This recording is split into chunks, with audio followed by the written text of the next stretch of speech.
There you go. That's fixed. Thanks for letting me know, man. That was hell in a handbasket there for a minute.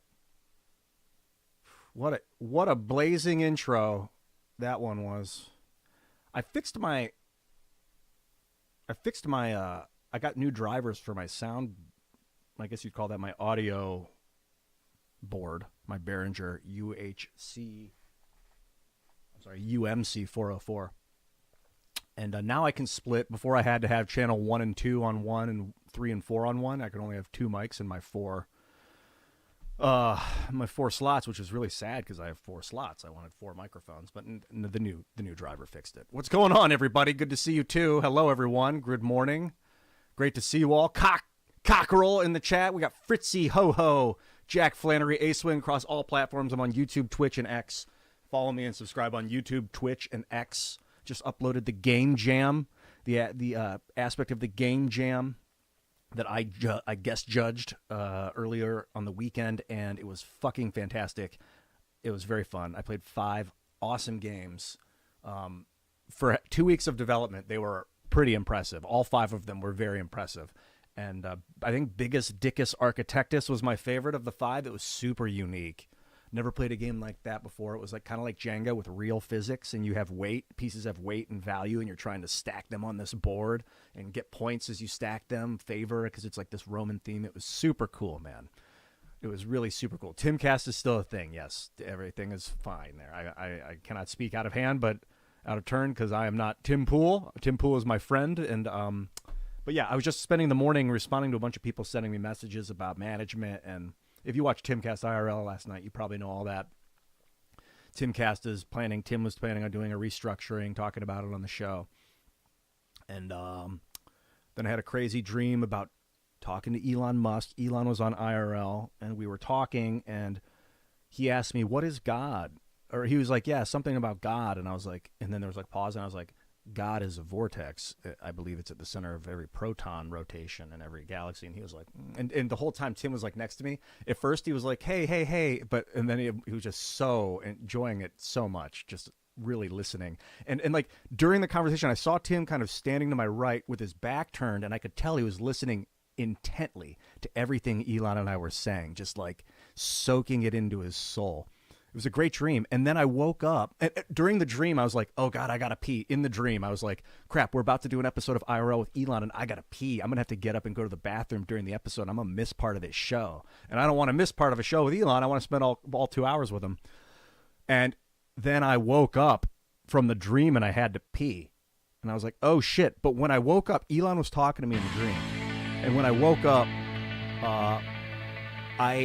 He was still talking to me. This is really fast. I wanted to get this super chat here. I'm just here to give you my money. Well, Based Jew, I got your money, and I really appreciate it. Thank you very much for the $1.99 super chat. Dude, you are the best. You are the best. Jew are the best.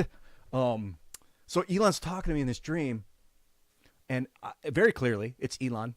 And then I woke up, and he's still talking. As I'm awake, I can still hear his voice in my subconscious talking to me. But I can't, I couldn't understand the words anymore. I tweeted something out about this, that there's a language in your dreams that is dulled, that your awaking consciousness confuses.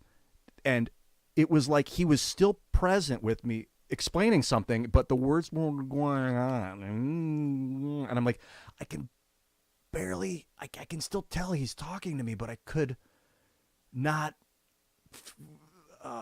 translate it. That's fucking subconscious. That's whoa, was it really him? Was it part of his subconscious? Was it just who I think what his subconscious would be like? It was very clearly Elon and a conversation we would have together, from pretty obvious, pretty seemingly that's what it was. That was a wild experience. It was the first time ever I woke up out of a dream, and the conversation was still happening in this weird, indiscernible way. My God, it was so, dude. To think that your dreams are actually your subconscious communicating with you in an articulate pattern is fuck, dude. Fuck, that's powerful. What's up, Jack Flannery? I want to say hello to everybody in the chat. Eric Schaefer, Real D Tran, Rainbows and Butterflies, people on Twitch, people on X, people on YouTube. Louis Tramposh, Greetings and well met, sir. Hello, Mike M. as well. Hyperion 101010 is that 101010. That's some binary shit, dude. And that IT guy who is always, his skills are always in demand. Oh, wow. Good morning. I've got, if you can't see here, I did that. What's that guy's name? I was like, yeah, a bunch of chords. I was going to move them all before I went live, but I don't think you can really see them on the camera. And even if you could, it wouldn't really matter. But I pulled out a bunch of wires. I store a bunch of like old chords in that I don't use anymore. I put my new chords in another bag. They put bread in a toaster, and toast comes out. What's up with the fucking super chat? Stinky sock 420. Love it. They put bread in a toaster, and toast comes out. But where does the bread go? Into the atmosphere, dude. It's just destroyed. I mean, I think it goes into the atmosphere. Maybe it goes into the subatomic, into the vacuum of space-time. Maybe both. Probably both. As well as other places, you know what I'm saying? And then it goes into your stomach if you eat gluten, which I'm not a big fan of. What's up? What's up, Canny Felly? Good to see you, dude. Good morning. Welcome to my Twitch chat. Also, YouTube and X. Follow me and subscribe on all the platforms. Super helps. Twitch has been rocking it lately. I took about 7 days off, which was super refreshing, although it was kind of sad because I was like, I should be streaming, but I was playing the shit out of Horizon's Gate. If you guys like Final Fantasy Tactics, if you like tactics games, Horizon's Gate will knock you on your ass in a good way. It is phenomenal tactics made from the same people that did Void Spire Tactics and the other one. So if you search Void Spire Tactics on Steam, you're going to find Alvola Tactics. Both awesome games, but those games were just dungeon crawlers, which would blast into tactics battles. When you encounter enemies, it's like, and you go into a tactics grid map where you have your jobs. You can switch jobs and classes and all this, just like Final Fantasy Tactics. Horizon's Gate's an open world where you're in a boat and you sail around from port to port, and you can trade and like invest and declare war on other ships. There's ship combat, and then when you go into dungeons and stuff, you're walking around or in towns, and when battle strikes out, it's all tactics battles. And then there's tons of mods by a guy named Prominence who has just totally got the vibe of the game, and he made probably 20 mods of like new locations, new character classes. Fucking spectacular. I would suggest playing with all the mods. They say sometimes to play the game through once and then play it again with the mods. That's what Prominence was saying, I think, because probably that's how he did it. But I just was like, you know what? He offered so much new cool content. I just wanted to play the game once with everything. Highly recommend it. Horizon's Gate, here it is, just so you can see it on Steam. I'm happy to shout out developers that are making some of the best art on the planet. I'll actually have it running right now. That's so funny. It's on in the background. In fact, here, I think this is it. Is it going to show? Do I have it playing? Let's see if it'll actually pop up while I'm where my main game frame here and here and there. Let's see if it pops up when I pull it up. Sometimes I gotta actually go brute force it and be like, no, look for the Horizon's Gate window, not any game. But anyway, here it is on Steam. Absolutely spectacular. I'll pull that back up again here in a minute, but I'm gonna force feed you the Horizon's Gate window if I can find it. That's so weird.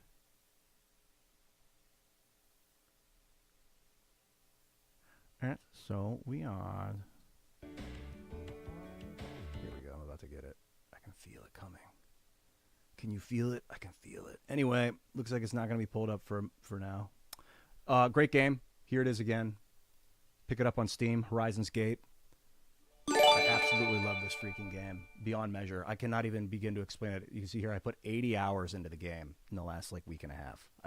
There was a day that I played for 25 hours, 24 hours. I believe it was 24 hours straight. I think I got up at 2 a.m. I played until about that time the next day. And I was like, I wish I could stay awake more because this game's so good. And I feel like I'm about a third of the way through the game. I don't know. I play it slow. Otherwise, I'll be playing on stream. What's up, Anthony Ash with the super chat? And I wanted to read that out loud. It says... hey, I'm watching the Time Earl from last night. I might know a guy who's in management that's in our area. If you're interested, figured I'd reach out. Yeah, regarding people joining and helping, yes. And send me a message on Discord. That's usually the best way to get in touch with me. and send me a video of the person. Or if it's you, do a video where you're talking to the camera or where you're showing like video clips of your work, because a lot of it's vibe and like, I don't know, it's paperwork is fucking cheap. I don't care much about paperwork. I never really did. So a video resume is like the best thing. Carter Banks did that. He sent us a video that was just phenomenal. And we were like, oh God, get this guy on board immediately. He's so talented. So we did. And that's something also I can show people, as opposed, if I'm like, yo, check this guy out, is way better. And then I can send that to Tim or to whoever, if you're looking for work, as opposed to like trying to talk someone up. Doesn't really work. I'll be like, I know a guy that I read this guy. Like, I want to send your video to the people that are doing the hiring. So that's my advice to you in the modern age. Turn the mic up. I could turn the mic up. In fact, I will turn the mic up. Thank you for the advice on the microphone. How's that? Is that better? Testing. Oh yeah, that's way better, isn't it? The mic's maxed out here. Now the mic is completely maxed out. How's that for microphone sound? That's about as loud. I don't want it to clip though, so let me turn it down a touch. Yeah, I might need to add, oh, awesome. I might need to add in a preamp or something. This thing serves as a preamp. It's possible. Let me see if this preamps it is PAD as a preamp. Hello, testing, PAD. No, that brings it down. Oh, now the preamp's probably on. Okay. Anyway, thank you for the advice. Welcome back. So send me a message on Discord. Get in touch with me on Discord. That's the best place and way to stay in touch and to find work. Unfortunately, it's hard to keep track on Discord. So chats will get lost. You're always welcome to bump the chat. Just put like bump if I haven't responded in a week. Sometimes I just don't respond because it's either I got too much going on, it becomes irrelevant, or usually one of those two things if I don't respond, or I don't like it, which is like another thing, because I don't want to respond and be like, no, I don't like you. I'll just be like, I won't respond, you know, like it's better than being like, fuck you. No, anyway. So don't take it personally if I don't respond. Life gets fast, quick sometimes, and then a lot can happen. So what I was saying about my chords is that I'm organizing. I spent yesterday I probably spent, oh, let me pull this face back up. Look at that face. Look at this shirt. Tim Pool bought me this fucking beautiful tie-dye sweater. Saw it and he just had to have it. He had to dress his monkey up. I spent the last, yesterday, I think I did like 6 hours or 8 hours of research on, I've been doing a lot of research over the last couple weeks. As I was gaming, I was either playing Horizon's Gate or I was researching technology. Wattage. I studied so much about wattage. I have not looked into in the past about wattage, and I just get a USB cable and be like, this is going to be good enough. It's USB-C. It's long. It's 6 feet long. This will get the job done. And now I've got this phone that it can handle up to 45 watt charge. What that means is the voltage multiplied by the amperage is the wattage. Probably a 15 volt charge at 3 amps is going to give you a 45 watt discharge or in recharge or whatever, or charge. So a lot of USB cables can give you 10 watts or 12 watts or 22 watts. A lot of charging mechanisms like these can only handle so many watt output. Power strips sometimes will be like, we're limiting it at 10 watts. We're not giving you more than 11 watts. So like a phone that can handle 45 watts isn't getting it from these things. You can charge it with less than 45, but it's going to go slower. So if I charged at 22, it's going to give me like half of what I would get at 44. It would take twice as long. Literally, it's a linear combination. So I study these things. I'm looking for a 65 watt charger that gives you there'd be 2 plugs in it. One of them gives you 45 watts. One of them gives you 12. And then together they'll be like 60 watts, 62 watts or whatever. But you can't get more than that 65 out. A lot of new cables, like my laptop, for instance, handles 100 watts. It can charge at 100 watts, basically, is what it needs to charge. Full capacity rate of charge is 100 watts. So I'm looking around for a charging mechanism that can handle 100 watts. And I'm realizing a bunch of my USB cables, even the really advanced ones, could only do 45 or 65. So I got this new one. It can handle 240 watts. technically. I plugged it in my laptop and it was buzzing. And I'm like, what in the fuck's going on? Had the 100-watt wall charger, had the 240-watt USB cable. So I don't know if everything is always going to be as advertised. I'm a little reticent to use this now as my laptop charger because of the buzzing that it was making, that the laptop itself was making while I was plugged in. But then I stumbled upon Thunderbolt technology. I'm like, holy shit, it looks like USB. Thunderbolt cables, they're built like they can plug into USB slots. But there's a new, it's not new, it's been around since I think 2003 that Intel's been working on it, or whoever's been working on Thunderbolt technology. But it's coming up on generation 5, Thunderbolt 5. You better fly out of here, bro. I got a fly swatter. My laptop comes equipped with Thunderbolt 4. It can charge at 100 watts. So I got Thunderbolt 4 cable. It's actually right over here. Let me pull it out and show you. I think it's this. Basically, I'm taking all my old cables. I've got all these old USB cables. They all look, a lot of them look the same. They look like USB-C to USB-C. They're not the same on the inside. And I'm going to get all my old USB cables that aren't Thunderbolt 4 technology and just start putting them away. And just focus on Thunderbolt 4 and up for all my USB. Even if the stuff is ancient, just having Thunderbolt 4 tech, I mean, it just looks like a... Oh, no, this isn't it. This is a mini HDMI to HDMI because I got 2 new cameras. I got a couple of Canon... What are they? Canon G70s. I think that's Canon G70s. Yeah. It's got a little insignia, the HFG70. They're nice little, I mean, they're phenomenal $100 $1,000 camcorders. I'm like, you know what? It's time to make a lump sum investment on my mobile strategy because I've got this beautiful laptop. This is a mini HDMI cable for one of the cameras to what I got, Cam Link, which is Elgato. Let me pull out some of this stuff. All right.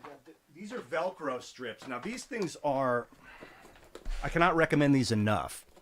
If you are into tech, if you use computers, which obviously you do in some fashion, but particularly if you use wires and wired devices, these things are fucking almost invaluable. What they are is just strips of like fabric that are Velcro on one side, and they peel off, and then they snap off. So you've got these single areas, and you can see there's a.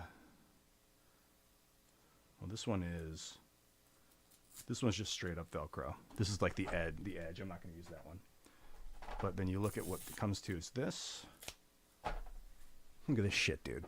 I got these for Luke Rutkowski while I was down there at his studio, staying at his place. And I upgraded his studio by doing a bunch of wire reconfigurations and just basically wire management, because his floor was like just wires everywhere, which is not uncommon for crazy artists that are using internet media. So I got all these. You got the hole. This thing goes through it. And what you'll do is, like, for instance, if I was going to use it on this wire, which I will end up doing that, put it around the wire. You can do whatever you want with them. They're Velcro. They can attach to each other too, so you can like make really, really long ones. You'll have it like that. And then as you wrap the wire, I mean, you see where this is going, but I'm just going to do it for the sake of development, because I got to do it anyway. This is what I got to do with all those wires on the ground. Wrap them all around. Then I got the Velcro strip that's attached to the wire. It's not a twisty tie, like I was using those crazy twisty ties for a long time. And now I've got my phenomenal local wire management system set. I'm doing it a little faster because I'm on stream. Here you go. Voila. Et voici. No longer is it going to get tangled in my bag or in my life. Organization, man. This will help the mobile strategy move along, because I have a bag of cords and cables that I carry with me in my backpack whenever I travel. So good. So good. This one actually I'm using here at the house, so I'm not going to keep it wrapped up. I'm going to plug it back in.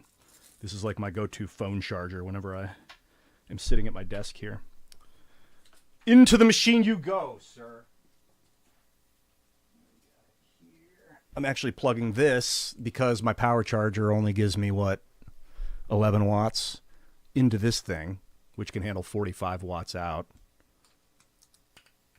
and then I plug it into the power strip. The power strip has USBs slots that can only give you direct current of like 11 watts or something. Maybe 20, I don't know. But it's the regular speed charge for this phone. It'll take 3 hours, 2.5 hours for it to charge. With this crap, I can charge the device in like an hour and a half. It like twice as fast, basically. So I'm getting some. I don't know if this is something I haven't studied or that I'd like to know. If this gives me alternating current, if that's what it's doing different, it probably is like switching the direct current into an alternating current. Maybe why there's two prongs. Energy's going in through one and out through the other one. And it's giving me the alternation. Maybe, or I think one of these might be the ground. I got to do more research, obviously. So what I did was I started researching Volta, Alessandro Volta. Who's this? He was this Italian inventor, like philosopher, late 1700s. And the motherfucker, I'm sure you've heard of volts.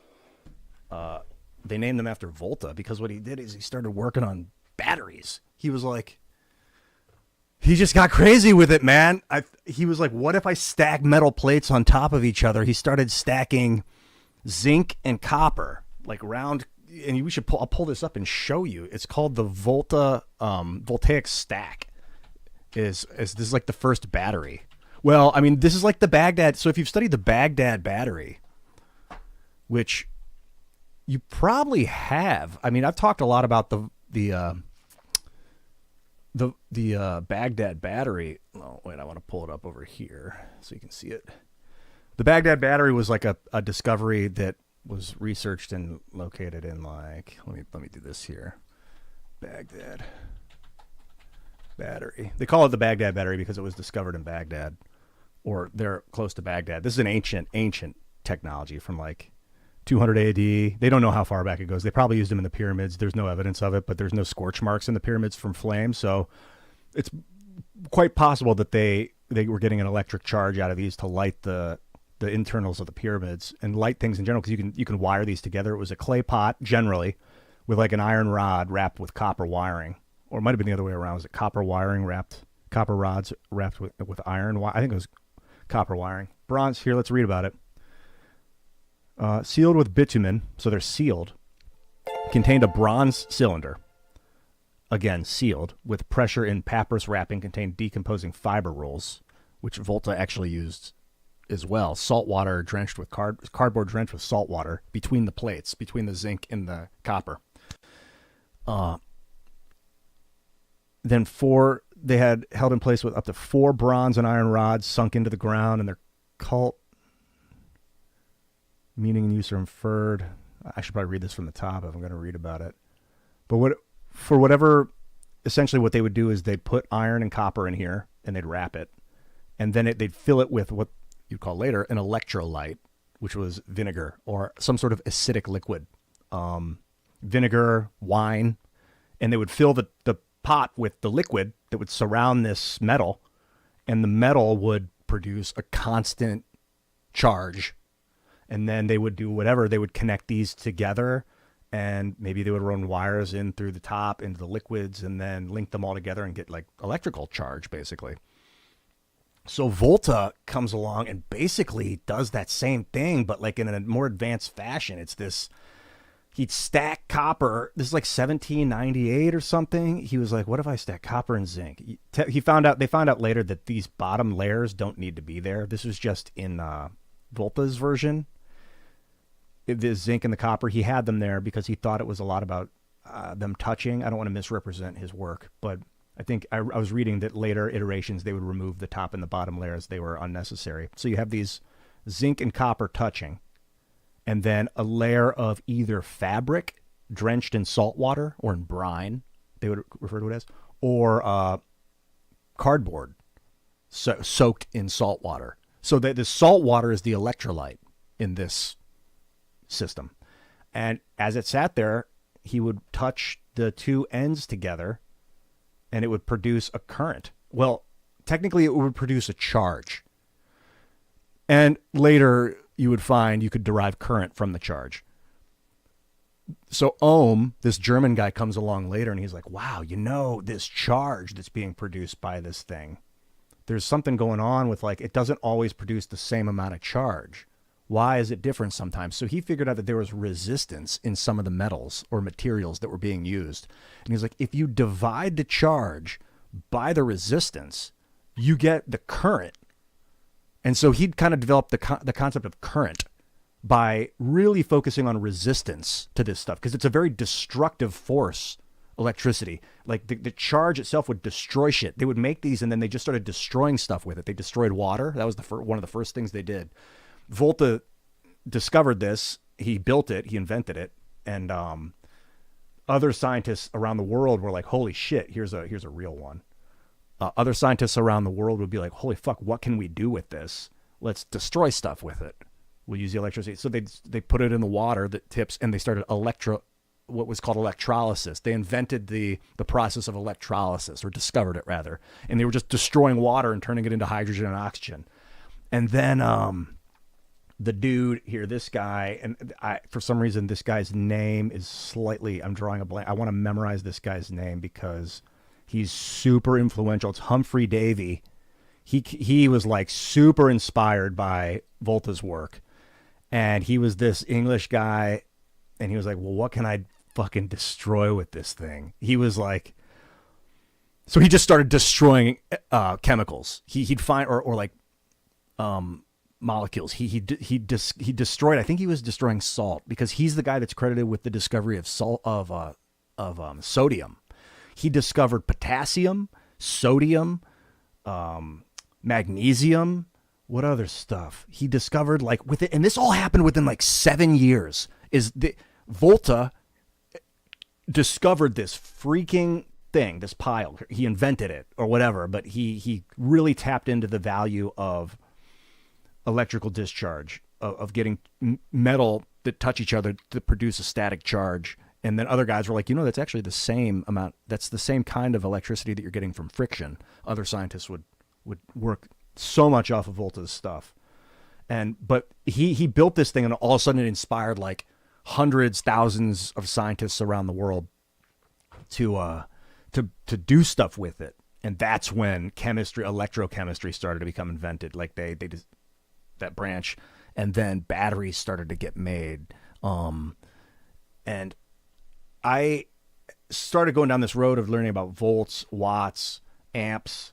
I got about as far as ohms, where I was like, holy shit, now we're talking about resistance, because you need to harness this if you really want to utilize electricity. You gotta get the fucking, like, our house is getting hit with 240 volts at all times.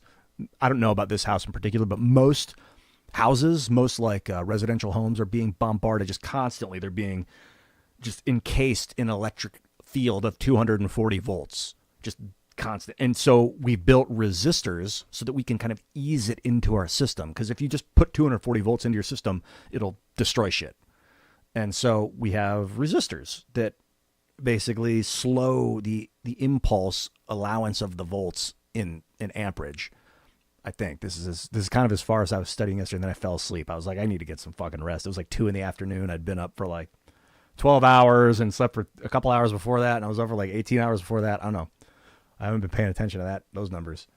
And so ohm, I'm really big into ohm right now. The German physicist that really was focused on resistance and how to resist electricity to use it properly. Because it's like kind of like resisting mania in a lot of ways. You've got to resist your own obsession in order to focus the shit, because I just want to splay it onto everyone I meet. So I've learned how to ohm myself. Ohm, literally ohm, O-H-M. Let's go back to you guys. Oh, shit. Jack Flannery with some data. Also, Alan R. So this is me. I'm taking us off track, just kind of talking about the past a little bit. Things are going well with me. How about, what's up? Walla Velomea. Is it Maya? Mala. Good to see you, man. Oh, yeah, now we're talking. People are talking about Humphrey Davy. Dude, Humphrey Davies? It's just Humphrey Davy, dude. This guy's like, let his name be known. They could make a movie about this guy for sure. I mean, honestly, I think Alessandro Volta might be the best guy to make a movie about first. Dude, it'd be cool to do a slew of movies about these famous scientists from the late 1700s. Or like Ben Franklin, I think, was involved with that, harnessing lightning and stuff. He was kind of an earlier father of the discoveries. And then they're like, how do we make it? How do we like harness or do it? I don't know. They were just obsessed with electricity. Like, who's not? We use it every day. Pretty much all of us. But what happened was the power went out in my house like 4 days ago, unexpectedly at 6 a.m. and all the alarms started going off. And I was like, I need to charge all my batteries. I pulled out my generator, which I have, which I'll show you really quick.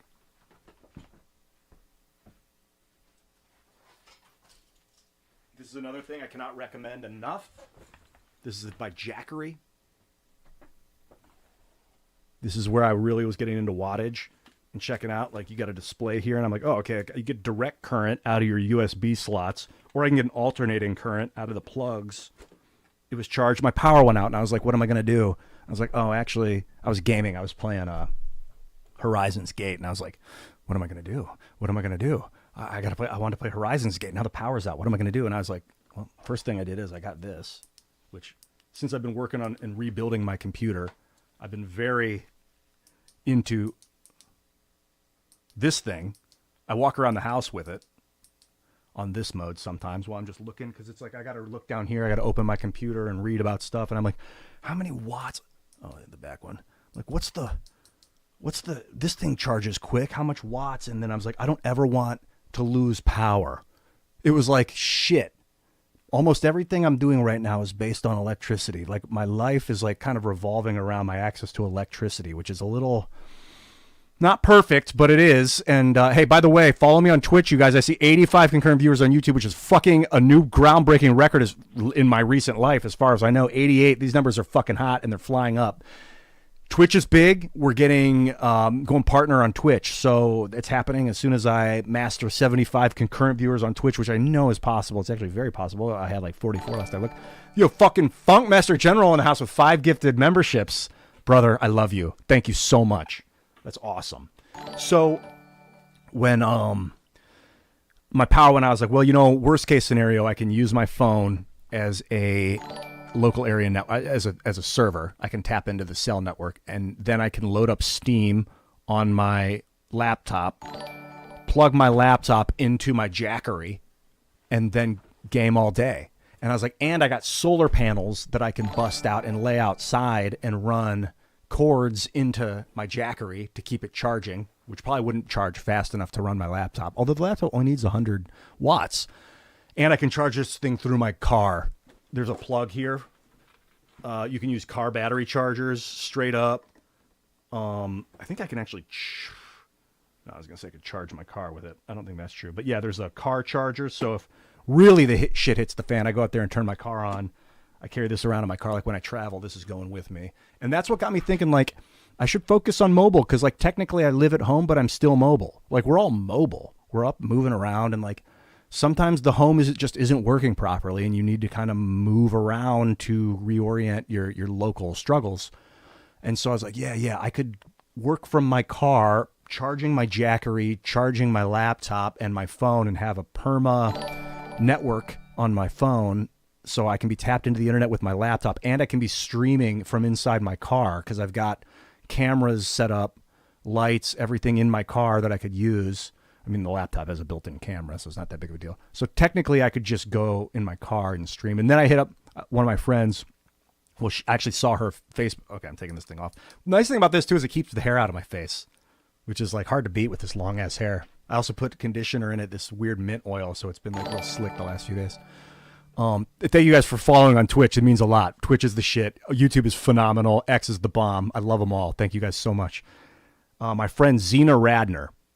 If you can find her work right now, find her work. She's spectacular. She was in South America cleaning the plastic out of the Amazon and inspiring the people in Belén and Iquitos in Peru to come out and just in mass, I don't know, 50, 100 people or something came out from this village and were just cleaning the plastic. And I saw her work, and she didn't have the money at the time. I was like, I got to help this woman. I know her. When the night I met her, it was at a Christmas party in Los Angeles at this mansion in the Hollywood Hills that I was fortunate enough to be invited to. My friend was staying there, and he's Desmond Meeks, incredible artist, works with CeeLo Green, Desmond Diamond Meeks. He's like the bomb, dude. He's awesome. Met Zena. She was like, hey, we're going to feed the homeless. Want to come? And I was like, oh, no, not now. I just had got there. I was like, oh, God, I could have, but I didn't. just a philanthropist. The girl gives back. She was like a star in Hollywood. They wanted her for the lead in this movie for Entourage, when they were making the movie version of Entourage, but they wanted her to show her boobs, and she was like, I'm not going to show my boobs. No, on TV. No, that's not why I'm doing this. I turned the role down, refocused on humanitarian efforts. She's in North Carolina right now building this facility. She kind of like is a community organizer. And there's videos of us on YouTube. In fact, I'll pull one up right now while I'm talking. From South America, Berlin, if you look them up. This is Zena Radner, a little bit of us talking. Let me see if I can just pull it up straight up. Hey, we're here at the Internet Cafe, raising money for a water tank that we're about to purchase. Yeah, that clean water in Berlin. Get that rainwater. So we're down here in South America working together. This is from 6 years ago. She's in North Carolina right now. But it rains every day. Well, it's been raining yesterday and today, so we got a big funnel on top of this giant water. We're building a shower. You know, They didn't have access to And they'll be able to have clean water for... You don't realize what you got until you don't have it. Not only wash their face, whatever. So we need water for these $300 workers to shower. Yeah, $300 for the water tank. That's what we need. Thank you. It's like, first things first, we got to get them access to clean showers. So that was what we were working on there, was raising money for the shower. Well, now I have money. Now I'm actually in a position where I know people with a lot of money. I can raise money pretty quickly. She's in North Carolina helping these hurricane, I don't know if you want to call them victims or not, but the people's like she's helping clean the devastation. She's overseeing the construction of this grand facility. I think I actually have a picture of that I can show you that she's working on right now. And I was like, I could go down there mobile with my studio I could go down there and interview her and put this energy out into the world, because she deserves it. She's like the kind of person that you want to be super famous globally. Here, this is what she's working on. Oh yeah, you can see it. So she sent me this. It's this is just a video. I don't know if it's playing or not. Yeah. So she's helping build, I think she was overseeing the construction of this facility so that they can store and distribute materials to people that have been displaced by the flooding. And I'm like, yo, do you have this 501c3? She's like, yeah, we do. And I think it's going to be ready in like a month. She was like, in a month, it's going to be fully operational, thereabouts. I don't want to speak for her, but I'm like, all right, well, in a month, I'll bring you on IRL and we're going to raise a bunch of money for this. So I'm going to go down there soon. And I was like, I got to get a mobile studio for this, because I want to interview her and really do it right. So yesterday I spent 8 hours, researching cameras, pixels, power supply needs, USB speeds. That's kind of how I landed on the lightning bolt. I'm sorry, Thunderbolt technology, not lightning capability isn't an Apple thing, but Thunderbolt technology, and like looking just for the fastest, smoothest way to do a mobile streaming setup. I'll show you some of the other stuff I got. But before I do that, I'm going to the bathroom, because I'm only human.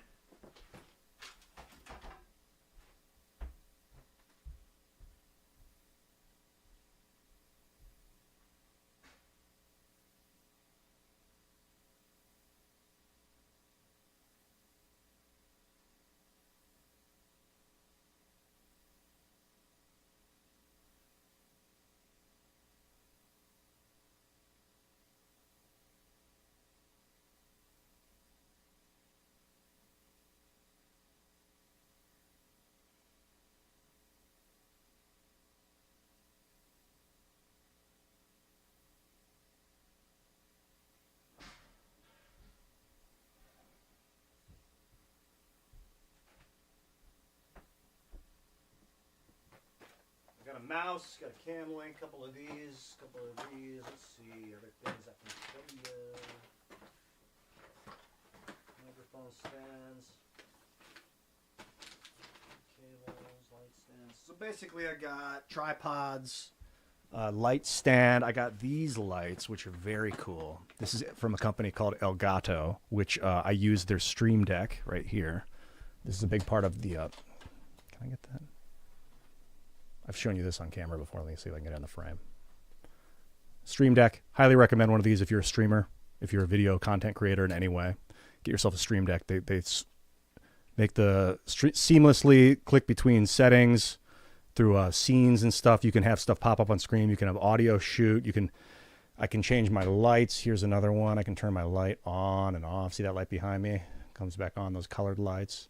I can do my front light. You can sync them up so that you can turn them all on and off. It's it really streamlines a lot of streams. Elgato is the company that makes them. They also make these key lights. So this is going to mount to the top of my cameras, my G70s.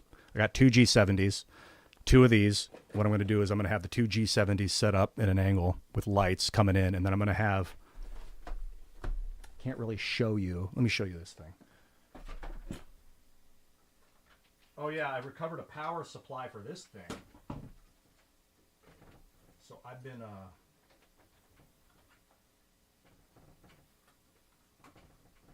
these are, I basically decided to go for the most part with Elgato.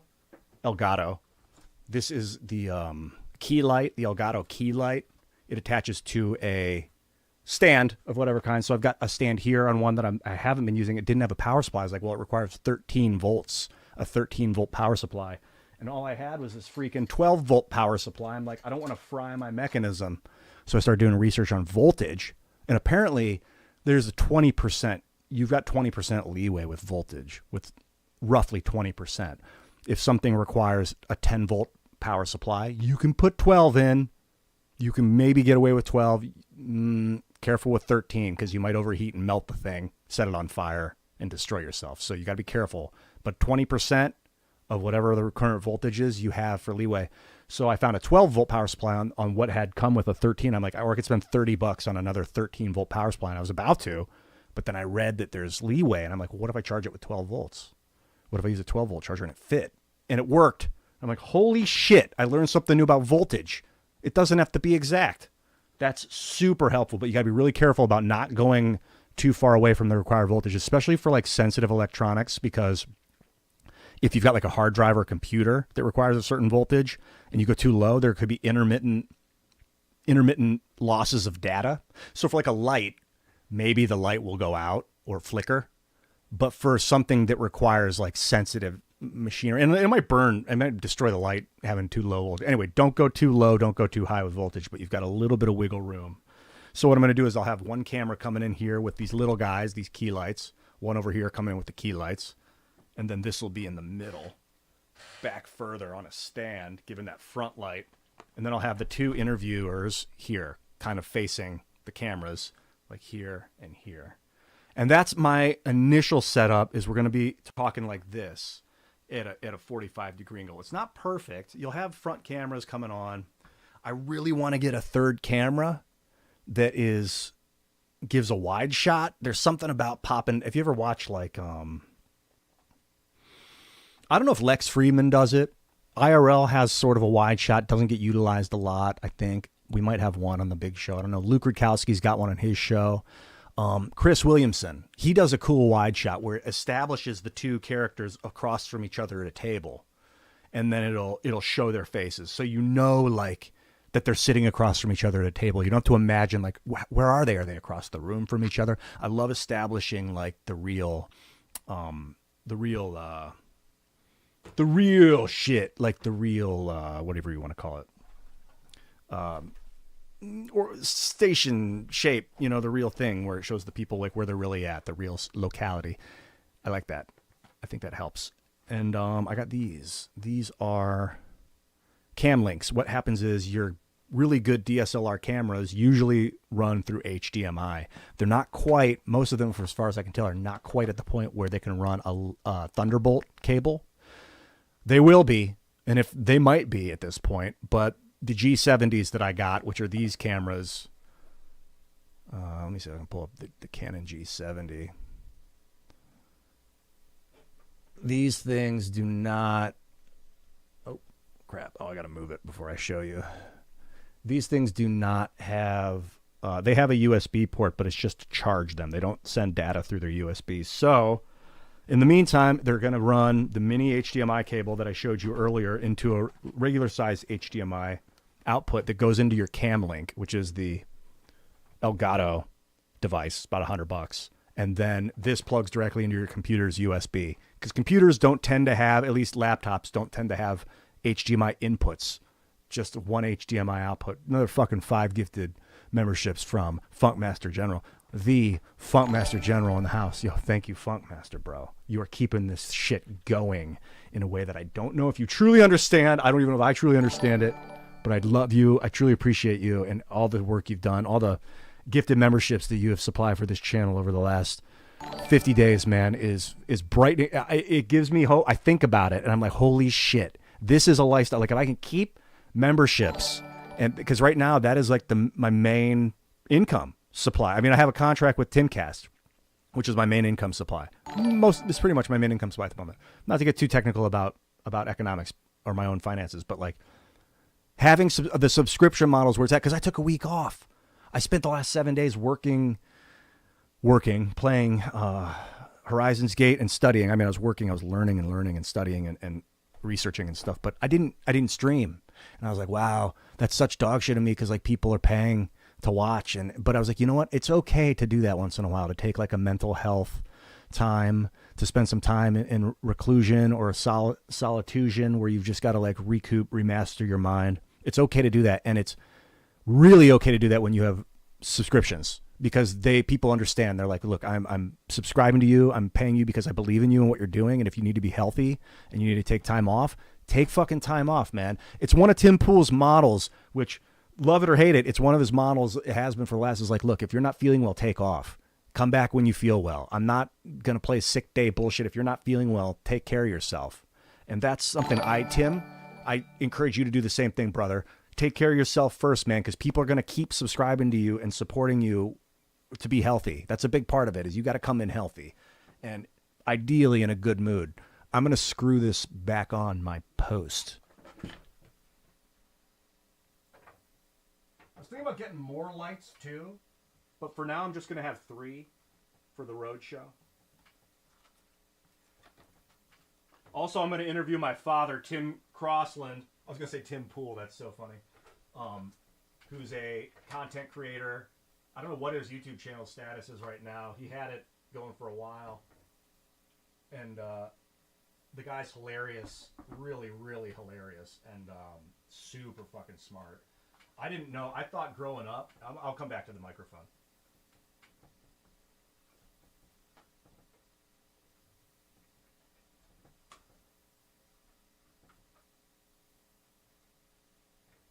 Growing up, I was like, wow, I guess dads just know shit. Like, that was what I thought. I was like, oh, dude, dads are so awesome because they, like, tell you stuff and they know a lot of stuff. And my mom would be like, he's really smart, Ian. He's really intelligent. And he would always be singing, like, songs in the car. He would know all the words to all these songs. I'd be like, how does he know all these songs from, like, the 70s and the 60s and the 80s? Like, Talking Heads, you name it. And I was like, how does he know all these songs? Yo, fucking Lexa Valino with the gifted sub. Thank you so much, Lex. I'm going to call you Lexa.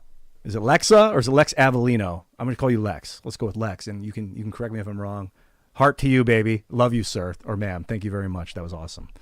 And I thought my dad, I always wondered, like, as a kid, how does he know all the words to all these songs? And he would, like, just give me data. He would, like, talk about ancient cultures, and he would know a bunch of stuff. I don't know if he was always right, but he was confident usually when he would explain things.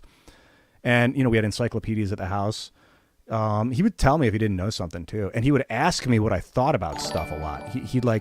We'd be driving by something. He'd be like, what do you think of that cow, Ian? I'd be like, oh, it's brown. He'd be like, ha, and he'd laugh. Like, he was just interested in me and, like, what I thought about stuff.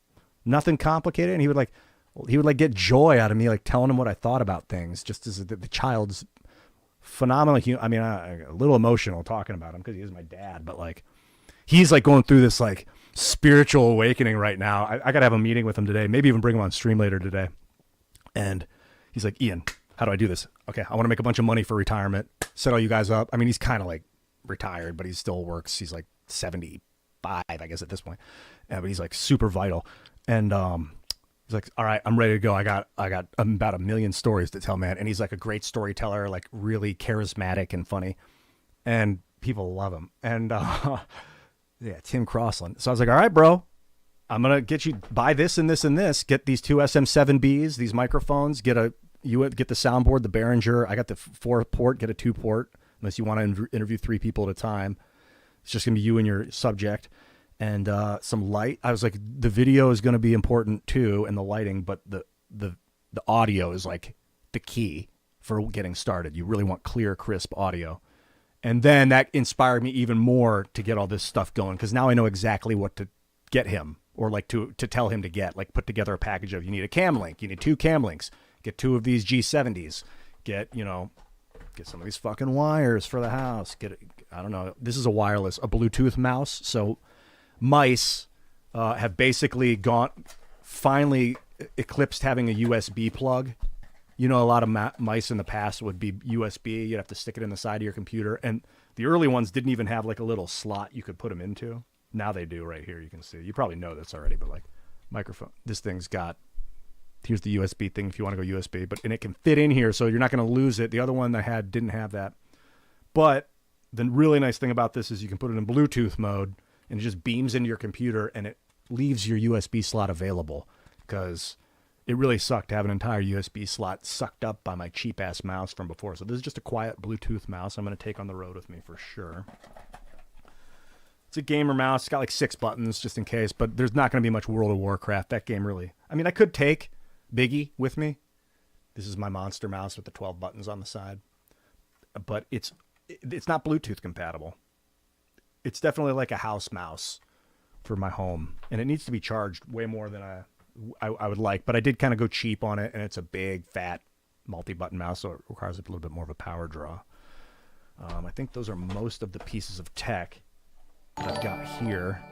I tell you, I was looking at getting a Thunderbolt 4 base that goes into the side of your computer, that then establishes like 8 ports. Like you've got all these USB ports, an HDMI cable, like an Ethernet port, so I could plug my computer into the wall. Because one thing this thing doesn't have is an Ethernet port. So it's like wireless only, which for streaming is not ideal. So, yo, what's up? Cool Raps, Flat Cap. Good to see you too, man. Oh yeah, Drone Tech Media. I'm needing this kind of upgrades for a while. That's how I've been feeling too. Dude, and by the way, over 100 live viewers on YouTube. I'm fucking rocking it. You guys are amazing. Thank you for coming. You make me want to do early morning streams more than ever. This is really, really impressive, and gives me a lot of hope for the value of what I'm doing and what's being done right now. Thank you guys for coming. And I can only hope to make this even more entertaining. That's, let's learn something and build and grow and feel better when it's over. Big upgrades, Drone Tech. That's what this was like a huge upgrade day yesterday. I'm like, oh my God, I think I ended up spending like $3,500. Like, I'm showing you this thing, which for me is a hefty chunk at the moment. It's not pennies. That's a good amount of money. But I'm like, it's an investment, dude. I was getting like sweats. I'm like, what, are you sure? And I was like looking through my cart on Amazon, like, okay, think about it. Do you really need all that? Yeah, I need that. Well, I'm good at, it's about time I upgraded. Love you, man. Q. Why doesn't Tim take 6+ months to go across the USA to recruit new talents that aren't already recording their own Wouldn't that projects? be phenomenal? But the thing is, he doesn't need to. People will come to him now. It's kind of like record music touring. I mean, obviously, Phil Labonte could speak better this than me, because he just got off of a fucking killer tour with Megadeth and his band All That Remains. So touring is phenomenal, but it takes you out. Like, and I missed Phil when he was gone. He's a big part of my life right now. Like, I love that man, and I like being around him and seeing him. And he was gone. He just disappeared for like 2.5 months. Couldn't do our show. Kind of missed him while he was on the tour. Now Tim's in a bit of a different situation, because he can do his show remote. You still kind of get to keep in touch with him because he's live every day. But I think Freedomistan's really cool. The base station is super set up. It's close to DC. There's a lot of versatility for people that we can bring in. And times have changed. You don't really need to go seek people out as much as you did back in the past. Like the Beatles were known for like traveling across town or taking a train for like hours to go find a guy that could teach him a chord. Because they're like, this guy knows the G major 7 diminished. We got to go find him. And they would like go take the train. This is a story they would tell. I think Paul McCartney was telling it. And they would go, yo, Justice plays with the fucking 2-month resubscription. Thank you so much, dude. Let me get this off the screen. Pull back up my face. Thanks, man. Thanks, Justice. And the Beatles, they would go travel around looking for the guy that knew the info. Now, the info is available right here on your machine if you have access to your electricity and your your network. And I think that just the simple reason is because people will come to him. That's probably the main reason why. And he wouldn't want to, I don't want to speak for him because I don't know. Maybe he would be into that. We've talked actually quite extensively lately about doing a tour like that. So it's not off the table. And I know people love the idea because not everyone can travel. That people love the idea of us rolling through town and doing like an IRL remote and having people from town come in that are like Timcast members and people that chat on the Discord that are like local that can come hang with us and like be on the show and promote their stuff and explain stuff from their perspective. That's actually a big part of giving back is like going there. So honestly, to answer your question, why wouldn't he? Because it would be a big challenge and it disrupt his daily flow. But that the other question you didn't ask that I'd like to answer is why would he? And that's because you could take the show to them, take the talent to them. And then it makes it easier on people that can't afford to travel in a lot of ways. But you don't really need to travel to introduce yourself either. You make videos and upload them on the internet and put them in front of my face and I send them to him or put them in front of his face and he might happen upon him. I might happen upon him. I don't want to like overextend myself because it's challenging enough to work for myself with Discord, with the new Discord server, new fucking all-time record concurrent viewers on YouTube, 110 motherfucker. Let's go. And what do we got on Twitch? I'm gonna look it up. And having a Discord server absolutely necessary, but I'm realizing, oh God, it immediately requires management. I did not anticipate this. I was just gaming.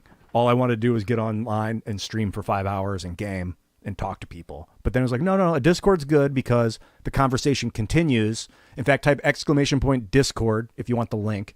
Let's make sure that link works. And on Discord, the conversation and the community continues when I log off. Before, I would log off the stream and everyone would be like, all right, well, I guess I'll see you all tomorrow. Ian just shut it down and kicked us all out.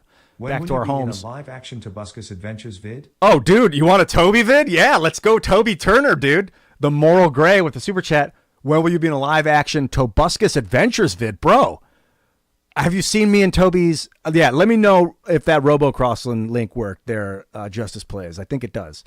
Yeah, Toby, at this point, one of my best friends. I was thinking about him a couple days ago. We both have our focus at the moment, but like, I cannot get enough of that guy. He's so good energy and fun to be around and like just a loving, supporting guy. I would love to do some Toby adventure vids, dude. Toby is fun in any environment at any time. Talking about any concept, he gives great advice. He's very stabilizing for me because I'm a bit of a wild artist that sometimes can get dark and think about like the failures. And he's like, bro, you're Ian Crossland, man. You're a musician. Like, relax, dude. You got this, dude. He's like just confidence building. Toby's the man. You see why he was a blazing success on YouTube when he was. And it looks like it, from my perspective, I thought it was like overnight. Tobuscus emerged. And I was like, who's this Tobuscus guy? And why does he have 4 million subscribers? But he's funny. And I get that he's tapping into, but I was like in a depressive kind of at that stage of my life, like jealous, like, why does he get it? And I could have been that. But I was like, no, he'd been balls to the wall, like grinding since 2006 by the time he broke into superstardom at like 2010 and was working with Jack Black and like all the big names and like, or whenever it was, 2011. So cannot say enough good things about Toby Turner. And if you're not following Tobuscus, you want to follow Toby at Tobuscus Games, Tobuscus on YouTube, just a nonstop fire hose of hilarity. So, hey, thanks for the super chat. And I will let him know you asked. And maybe we can get it on sooner than later. Question is what? Maybe I should fly him down to Blaze with me. The Blaze. I was talking with Dave Landau last night after Timcast IRL about doing some stuff, doing another episode of Normal where he's like, oh man, anytime you want to come down, we'll fly you down and we can just make some stuff. Like he's so chill, you know, Dave Landau. He's super cool and relaxed. But like got this like Zen kind of stabilizing energy. He's like, yeah, man, we'll fly you down and it'll be great. And I was like, oh shit, yeah, dude. So maybe a little Texas Toby Blaze energy might be good because Toby is like one of my business partners, like for life kind of guy, like a brother that you can be like, whatever happens, we're going this life together. If I don't see you for a year, we're still going this together, but I don't want to fall out. You know, he's not a guy that I want to, but it's the kind of guy where if you don't see him for a long time, you know, those relationships where like when you see each other, it's almost like no time has passed at all. And you're still exactly in that state of flow. That's how me and Toby got the energy going right now. what a luxury opportunity to fall in with Toby Turner of all people. I met him at Luke's place. I'm like, yeah, Toby, because I was down there like staying, and then they were like, yeah, Toby Turner will be here. And I was like, oh yeah, great, Toby, because I was like, still had that like lingering jealousy from back in the day. I'm like, well, he did it, but I was smoking too much pot, and fuck me and fuck my life, but fucking Toby. And oh yeah, by the way, Dave Landau is the absolute shit. That guy off camera is as cool, maybe even cooler than on camera. He's so not like friendly. I don't know barely know how to describe it. I didn't know what to expect with Dave Landau. Anyway, but let me finish up with Toby. And then I met him with Dave at Luke's place in the morning. I like walked out to the bathroom and he was in there. I was like, hey, and I was like, I gotta take a piss. And I just went and took a piss and then went back to bed. I was like, hey man, I gotta take a piss. And he was like, ah. And then like later in the day I saw him, he was like, yeah, it's so funny. What a way to introduce yourself. He's like, I gotta take a shit. And I was like, no, I had to take a piss, dude. And he was like, oh, ha. And then we just started hanging out and talking about music, and then we're like laughing at the same jokes. We both played Ultima Online back in the day. I'm like, oh man, this is looking real good. This is looking real good. Toby. And then we made the Black Lives Matter song, which was basically a parody of Nothing Else Matters, and we rocked that thing out. We laid the bare bones the night before, and then the next day we sat outside in Luke's patio, Luke Rudkowski's patio. God bless Luke Rudkowski, by the way. And we hammered out the rest of the videos on the Tobuscus YouTube channel of Toby and I doing essentially our early demo of Black Lives Matter, which we've kind of retooled and called The Current Thing, because it was more about a bunch of current, zeitgeist things that have been going on in the culture war and all this bullshit crap. So really, let's just call it. It doesn't have to be about black, because it's not really about Black Lives Matter. It's just the chorus. Black Lives Matter. He's such a genius, dude. Like, he's just so creative. He'd walk in the morning. I'm like standing in one of Luke's rooms, and he's in one of the other guest rooms. And I'd be like, man, I'd be sitting there, and he'd like walking, like, okay, he like have a guitar. He'd like walk in with his guitar, like playing it. He'd be like, and I think that girl, and I'm like, yeah. And I wanna know and he's like, yeah. And then he'd be like singing, and I'd be like, yeah. And then he'd like walk out, go back into the other room, and like record a bunch of stuff, and then like come back in and be like, and I want you to know, no, like Toby. I'm like, yeah, I like that vibe. And then we'd like be knocking ideas around and writing the song kind of in real. And that was just like our average afternoon. We looked at renting a place in Florida about 5 months ago, me and Toby, and we were looking at places over by where Luke Rudkowski's got his house set up. And it was very promising. Shout out to Alejandro, our real estate agent, who's a phenomenal dude, used to work with Valuetainment. And I'll catch you later, Treadbull. And yes, I do plan on streaming. I don't know for sure if I will be streaming later, but you'll know if I go live. Keep your ears to the grindstone, bro. Good to see you again, man. We put that place on pause in Florida for the moment, because we might alter our plan. We might get a movie studio that we live at. We might also, it was a bit of an expense. I was ready to put the money into it. Like I said with this shit here, I'm like, you know what? I'm ready to like invest in myself and my own environment and my own business and stuff. So working with Toby is like an investment in self, because like it's like get up at 10, 11 in the morning and start making music. That's what we do. That is like, and it's like, and at some points I'm like, oh, this is like, I just want to like, this is work. I kind of want to turn around and go to the video. And I'm like, no, actually it's Toby, and this is funny as hell, and it sounds pretty good. And remember how good the last one came out, and then when you start to make money doing it, you're like, holy shit, this is our job. We get up and we talk about stuff and talk about ideas for sketches, and then we get the camera set up, and then we hit record, and then we upload it, and then we watch the fucking ad revenue pop up, and we're like, oh God, we can do that again and do that again, and it's real. And you're like, oh, this is my life. It's working with Toby. I love doing that, dude. He is just such good energy. Dave Landau, a different fucking story. No, I'm just kidding. Dave Landau is also a spectacular human. He's very fun to work with. I did Normal World, which you should check out if you didn't see the episode of Dave Landau's show Normal World. Drugtopia was the episode I was on. It was the premiere episode. Here, check this out. this is what you see when you go, that's my face, which you probably know if you're watching my stream right now. I was the star of the first episode of where it was like a mockumentary about this show, Drugtopia, which is mocking the show Utopia, which is about a bunch of kids doing drugs. So let's just take it to the next level. And I don't want to play it. You should go to Normal World's YouTube channel and watch it.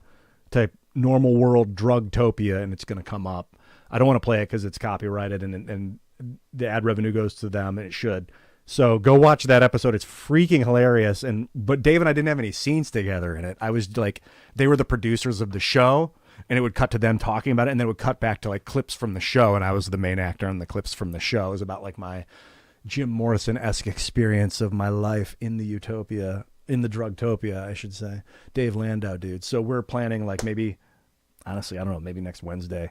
It's basically, I think they work Tuesday through Thursdays. They're really pumping shit out. So I might be popping down to the Blaze here pretty soon.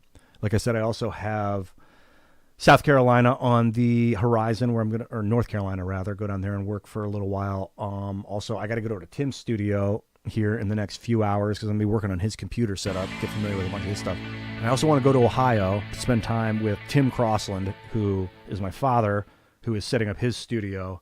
And he's going to be doing a bunch of YouTube videos and telling stories, like explaining all the bullshit he's seen in his life. Dude, the guy is crazy, like in a good way. But like I said earlier, he's having this spiritual awakening. And I don't want to like speak for him, but like he's been sensing spirits in a way that I understand. Like, especially once I vaped DMT, I was like, bro, have you vaped DMT? He's like, no, I don't want to. And I'm like, well, the spirits are present. They're here right now. And he's like, actually, you know what? I was going to ridicule you in that, what you're about to say, but what you're saying is make a lot of sense.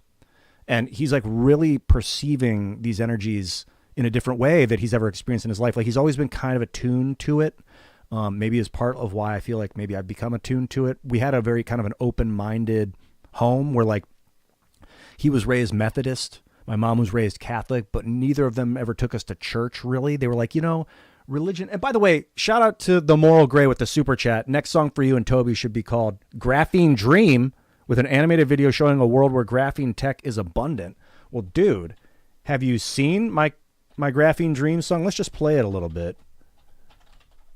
And if this gets my stream remonetized, the money's just going to go to me anyway, I think. Here, I wrote this on stream. You're going to want to see this. How's that audio? Is that clipping? Turn it down a little. Last night on the VIP show. If you ever want to Graphene Dream, check out our platform message. I'll bring you the anytime. Sorry to pause it. I got to get this, Lex. Thank you for the super chat, man. You said, yo, talk last night on the VIP show. Good. Because I was like, fuck. I talked to like 2 people last night on the VIP show that I was like, contact me. And then I got contacted by like 20 people. And I'm like, oh, God, who was it? It was you, Lex. Thank you. Yeah, ever want to jump into a virtual world with your audience? Check out our platform, Passage. I'll bring you in anytime. We're in closed alpha. Yeah, dude. Do I need a headset, like a VR headset for that? Because talk to me about it for a second. Yes, I do. That would be very interesting. I've been told actually Dragon Fruit may or may not be in the chat. He might be sleeping right now. It's Caleb. He's one of the moderators in Discord, one of the admins on the server. Big in the VR world. And he's been telling me a lot like, you got to get in. He hasn't really been pushing me to get in it. He's just been enjoying what I'm working on. But he's been really kind of passively expressing the value of it. He showed me a little bit of his realities that he's been involved in, these virtual realities. And like, I'm definitely sensing the power of virtual platforms for communication. There's something about hanging out with somebody's avatar that's different than just voice. Video chat is another realm. It's 2-dimensional. And, you know, obviously the VR is technically 2-dimensional. You're looking at a screen, but it feels like more of a 3-dimensional experience. Maybe could be a little detaching, you know, because you want to maintain the human perspective in a lot of ways. But at the same time, we have this opportunity in this tech. Let's use it to like enhance ourselves and to get to know each other in a way. So yeah, long story short, long answer short. Fuck yeah, dude. Send me some details on Discord and remind me that it's you that we talked and about the server that we talked about. Like more specifics is better because just the nature of being contacted by a lot of people and reading through all the messages is kind of like the memory is like, got to clear the memory to reuse that. I only have so many mega gigs of memory space. I need to clear the cache from time to time, and I don't want to forget. So it's nice to be like, oh yeah, data point. Now I can reference that on that drive and immediately pull up the data and reload the game software, which is the memory of your message from the other night. Here, back to Graphene Dream. I wrote this on stream. Me and Toby should do it. When I scream,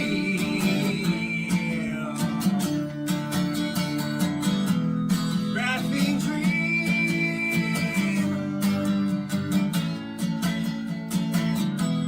When I scream.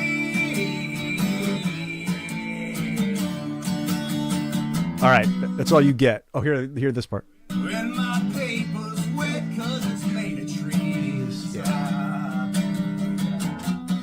Ain't seen no paper yet that is made of graphene. Graphene dream. Technically, we could add another part there, like a chorus. That could be the pre-chorus that leads into a chorus, and then back to Graphene Dream. And Toby could write the chorus.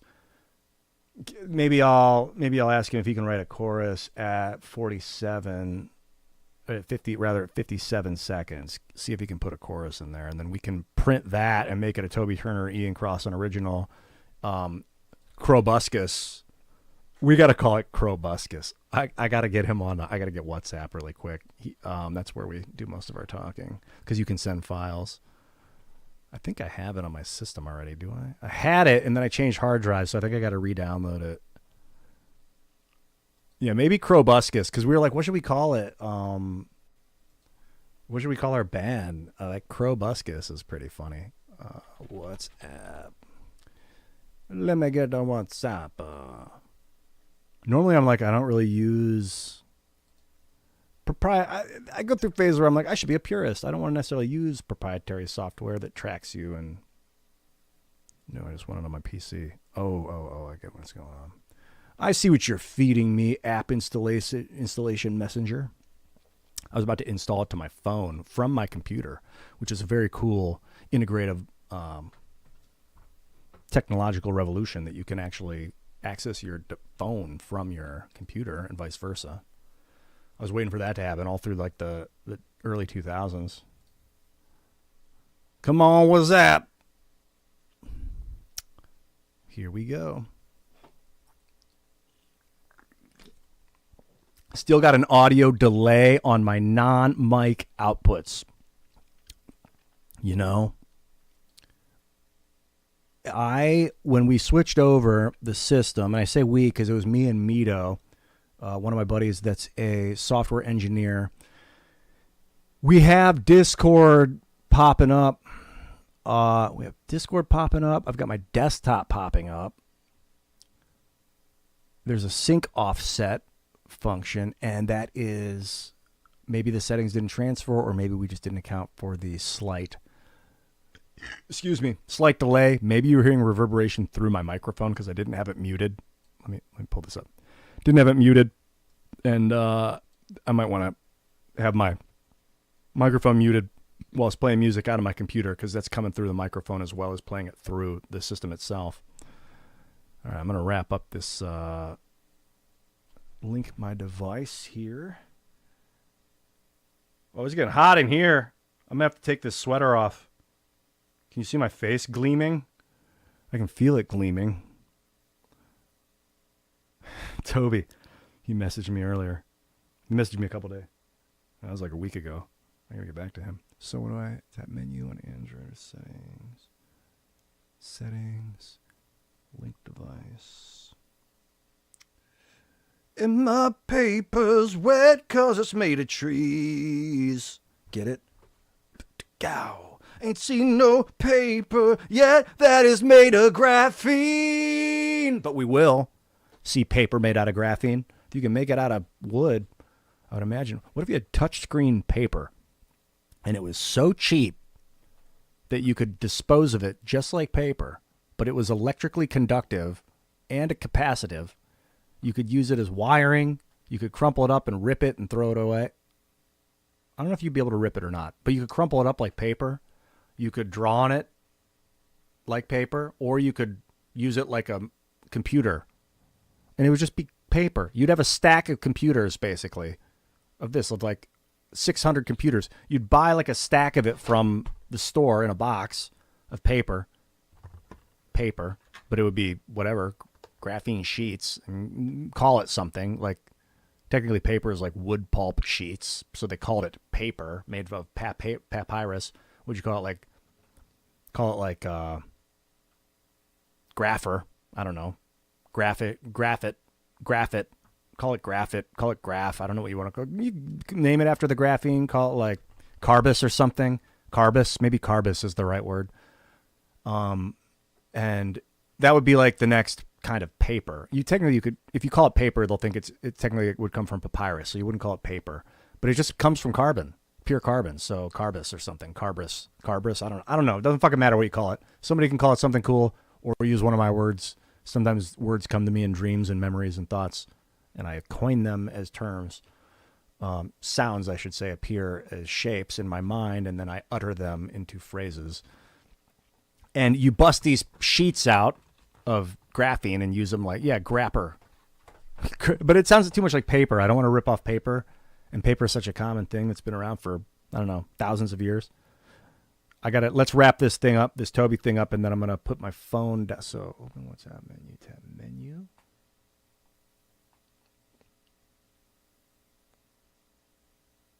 There we go. And again. Whoop.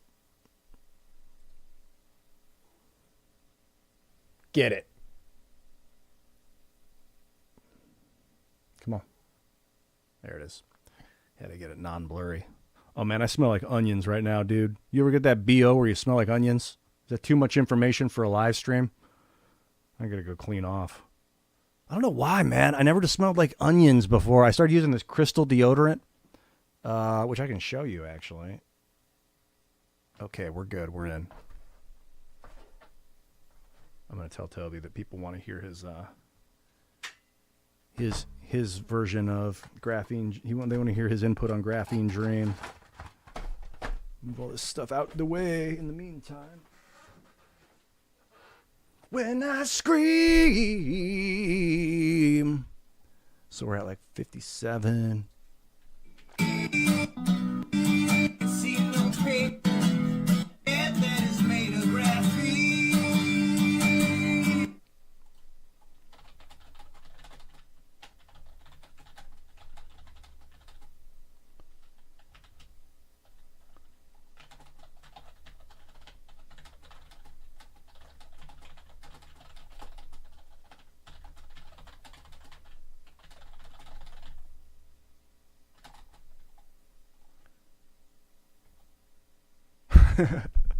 Yeah. Let's see what Toby can do with that one. Because that song's got a lot of potential, but it's kind of missing a third part. It's a chorus. It's got the cool pre-chorus. Or it's got like the verse, Graphene Dream, and then the pre-chorus, my paper's wet because it's made of trees. And it's like kind of taking you back down into the launch pad, which should be a chorus, but I was just making it on the fly, and it was just easy to repeat. And I didn't want to like ruin it, so I just did the same thing to get it out there fast. That song got a lot of views too, right at this point. 3.9 thousand views. It's all relative. Size and shape, they're all relative. Amount is relative, of course. Good morning there, user in our midst. Good to see you, man. It's like voting. Ed Schaefer in the house and fucking Josh coming in. Also 29 Witty in the chat. And God Loves Corn with a K. Is that the band? Because I love Corn. Actually, I don't know if I would say I love Corn. Sure like them, though. I don't know enough of their stuff to be like, I love Corn. But I really liked some of their stuff in the late 90s, man. It was so unique. I want to take this sweater off because it's hot as fuck. But I feel like it's going to be cold if I take it off, so I'm going to leave it on. I may end up pulling it off here in a minute. I've been doing a lot of coffee lately. That's one thing I did in the last week and a half. Is I drank a lot of fucking coffee. What's up, Q-Dog Punisher? Good to see you too, man. We got Asvin Gaming. What's up? You want to start a live stream studio for the arts and politics? What do you recommend I start with? A live stream studio. Do you mean you want like a brick and mortar studio? You want to build like a space for a studio? Because earlier in the stream, I was talking about a bunch of new technology that I got. You want at least 2 cameras. Well, it really depends. If it's just you, you want 1 camera at least that's really good. And by really good, I mean 20 megapixels, 30 frames per second in HD. So like you want to spend like, I don't know what it costs, $700 at least. I spend $1,200 on or $1,100 on the ones that I just got. The one that I'm using is about $2,200. This is actually Tim's camera. It's the Canon XF400. It's an old. It was like $3,200, I think, when he acquired them, and they're at the office for use. So as I stay in the office, it's here. It's my office camera, basically. But it's not mine. So I bought 2 other ones, the G70s, Canon G70s. Those will suffice for sure. We use those on IRL. It's actually, we use the G50s. They're older iterations of the G70. And they get the job done. You can't really tell. Like last night, if you watch Timcast IRL, you probably wouldn't notice that we have different cameras for different spots. Like Tim's camera is the XF450. It's basically this camera that I'm using, but slight upgrade. I haven't really looked into the exact specs of what it's got going on that's better, but this is the XF400. He's got the 450, which is like next level on him and on the guest. So him and Landau had this upgrade, really nice. It's got an onboard sound input in that it's got 2 XLR inputs. So you could run like these microphones directly into the camera. If you've got a preamp, these things need power. The camera doesn't give them power,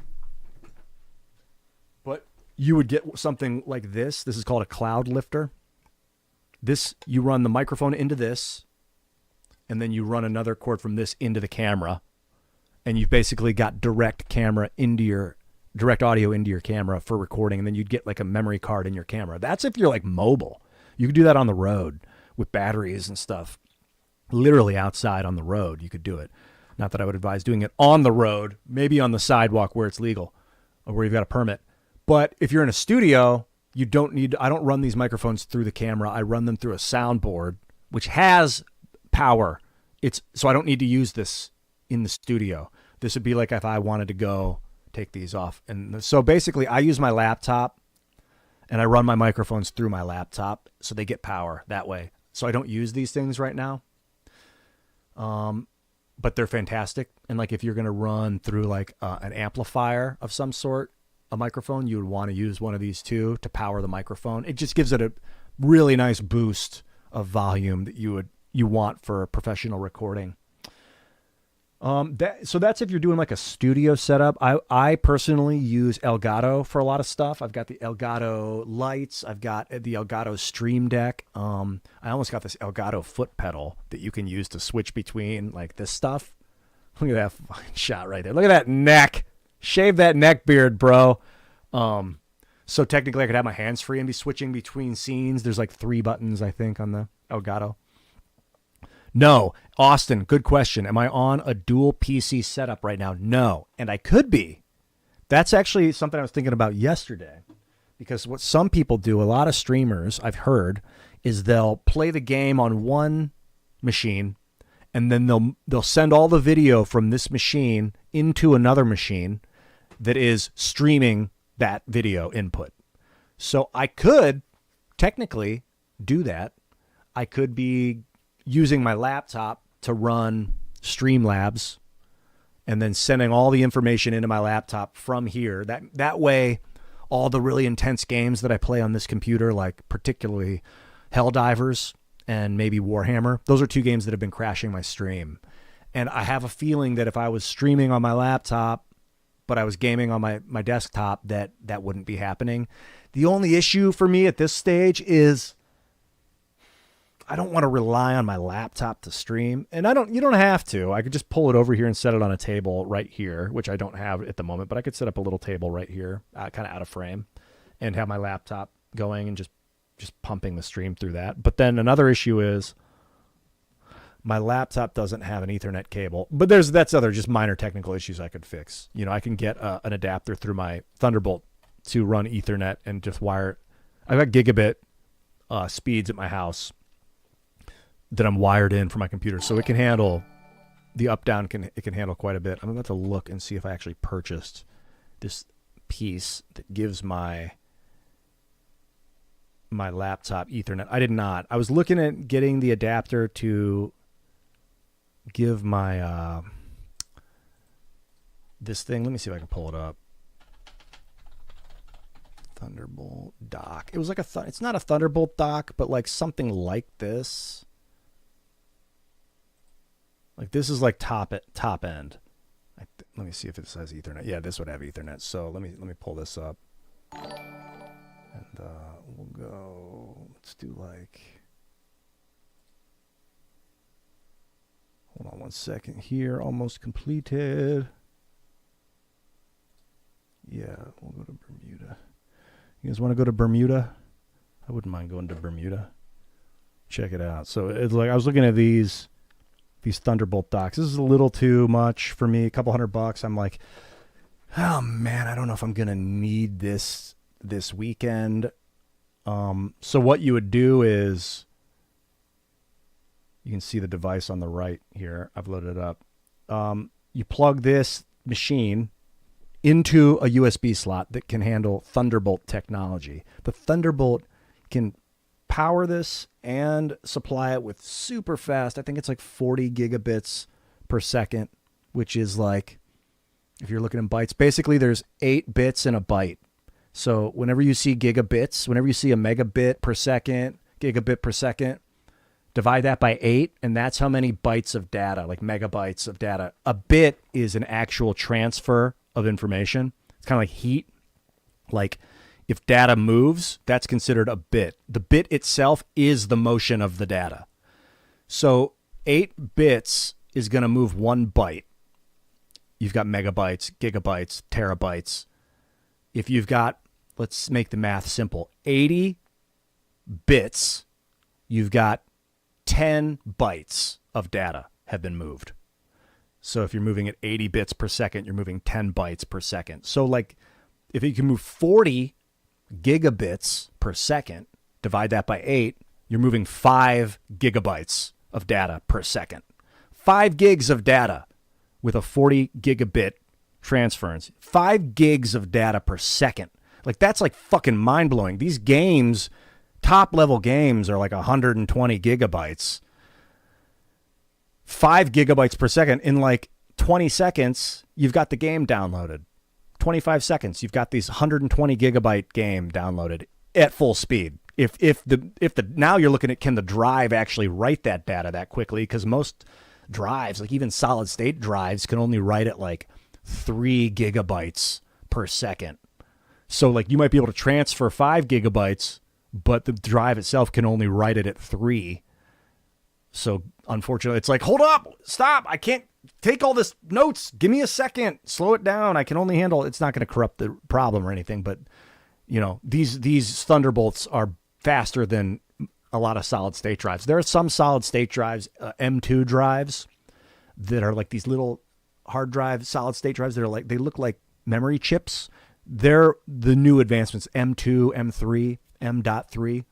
They can write data at about 7,000 megabytes. So it's like 7 gigs per second.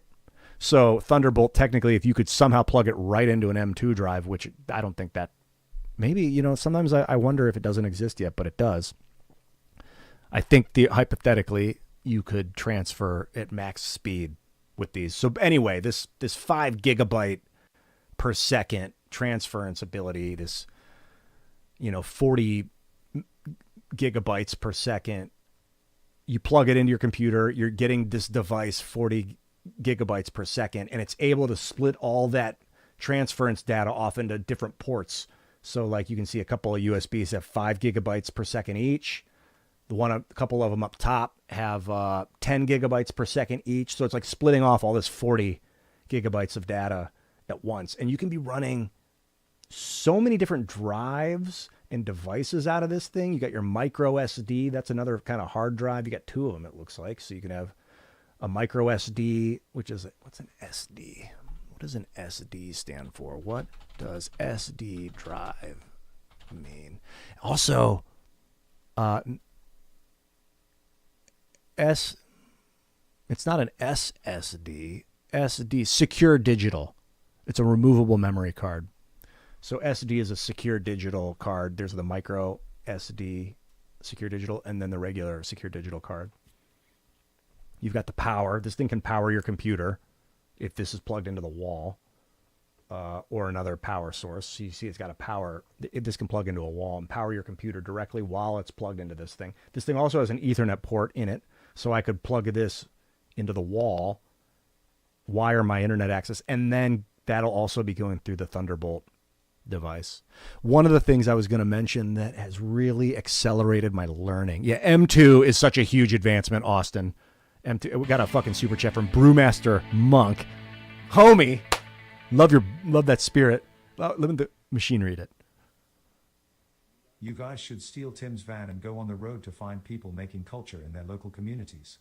Go to concerts, talk to farmers / artists / scientists / manufacturers / local city golfs, skate, etc. I think that is fantastic advice, except the thievery part of it I won't steal from Tim.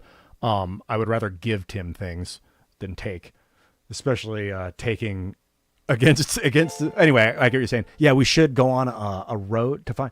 Dude, that's what I'm talking about. And that was somebody in the super chat earlier mentioned it, and Tim mentioned it too. He loves the idea of going on the road, even though like it's challenging to run a business or something from the road. Like it's good to be in the office with the people face to face, see their eyes and stuff, and listen to them and hang out. But at this point, hire a CEO. Timcast hires like a management organizational strategy, puts something into place, has some local organization for the day-to-day stuff. Me and Tim go on the road, or Tim or whatever. Yeah, I'll go. We actually talked about getting a tour bus. He talked about it last night on the show, I think. What are they called? Class A. These big $100,000, big giant tour buses. And me and Tim could set up at either end of the bus, technically. I got my fucking streaming set up. That's why I was like, can you stream? He's like, yo, Starlink. So we go with Starlink, at least one. I think you can chain Starlinks together too, daisy chain them. And we both do our shows like this. I'm set up streaming live. He's set up in the other room streaming live. We can go into the one room where we have the big studio. Probably he'd work in the big studio, which is like the main center of the area, or he's got his little area. And then Allison would have, if she goes with us, which I'm sure she would love to, I think she would want to, she could have like the back end. They would have their bedroom and their room set up back there. I guess I could sleep. We'll find out. They got beds all over the place in those things. We have our own studios, and we've got the big studio for like when we do the show, and that could be his main studio during the day. As long as we don't overlap each other with sound. That's a big thing I got going on right now is I'm audio complacent. I'm like, yo, my studio is secured. I can make as much fucking noise in here at 5 a.m. as I want without disturbing people. For the most part, every once in a while we have guests that stay. There's a room that's kind of connected to this. It's not connected, but you can sort of hear it. And I'm always like, welcome to my house, dude. But I, for the most part, don't blast off at 5 a.m. these days. I kind of keep that to the mid-afternoon. But if someone's working in that room, sorry, buddy, welcome to my house. This is where I make magic. So if we could make it so the audio is like stabilized in these areas, I could definitely pad the shit out of my spot. And as long as I'm not interfering with his show, that's all I care about. I'm happy. I love having like my own schedule. It's a big thing for me. And I could always organize it, but I get inspired at weird times, you know. That's just who I am and what I am. Sometimes I'll be like, yo, it's 8 a.m. today. I'm going live. Maybe I'll go live at 2 a.m. tomorrow. Maybe I'll be going live from 12 to 9. Maybe I'll stream for the next 17 hours tomorrow. I don't know until I start doing it, and I go until I want to stop, and then I stop, and I get up and go again when I'm done stopping. Like, that's just how I work. It's how I work best. It's how I put out my best stuff. It always has been, for the most part. I didn't really indulge that aspect of myself until I was like 26 or 27, and really only the last like 5 year, maybe the last year is really when that stuff's been coming out of me. A couple years. I've read that too, that other, like Einstein wouldn't, not that I'm saying I'm like Einstein, but like people that are like outside of the norm of the brain, the way the brain, they'll work and then they'll sleep for 3 hours and they'll get up and they'll keep working. Then they sleep as a part of the circadian rhythm. Like I slept for just 5-6 hours last night. And then I got up and I was like, well, it's 5:30 in the morning. I'm not going back to sleep. I'm not tired. Let's make some coffee and get to it. So that's what I did this morning.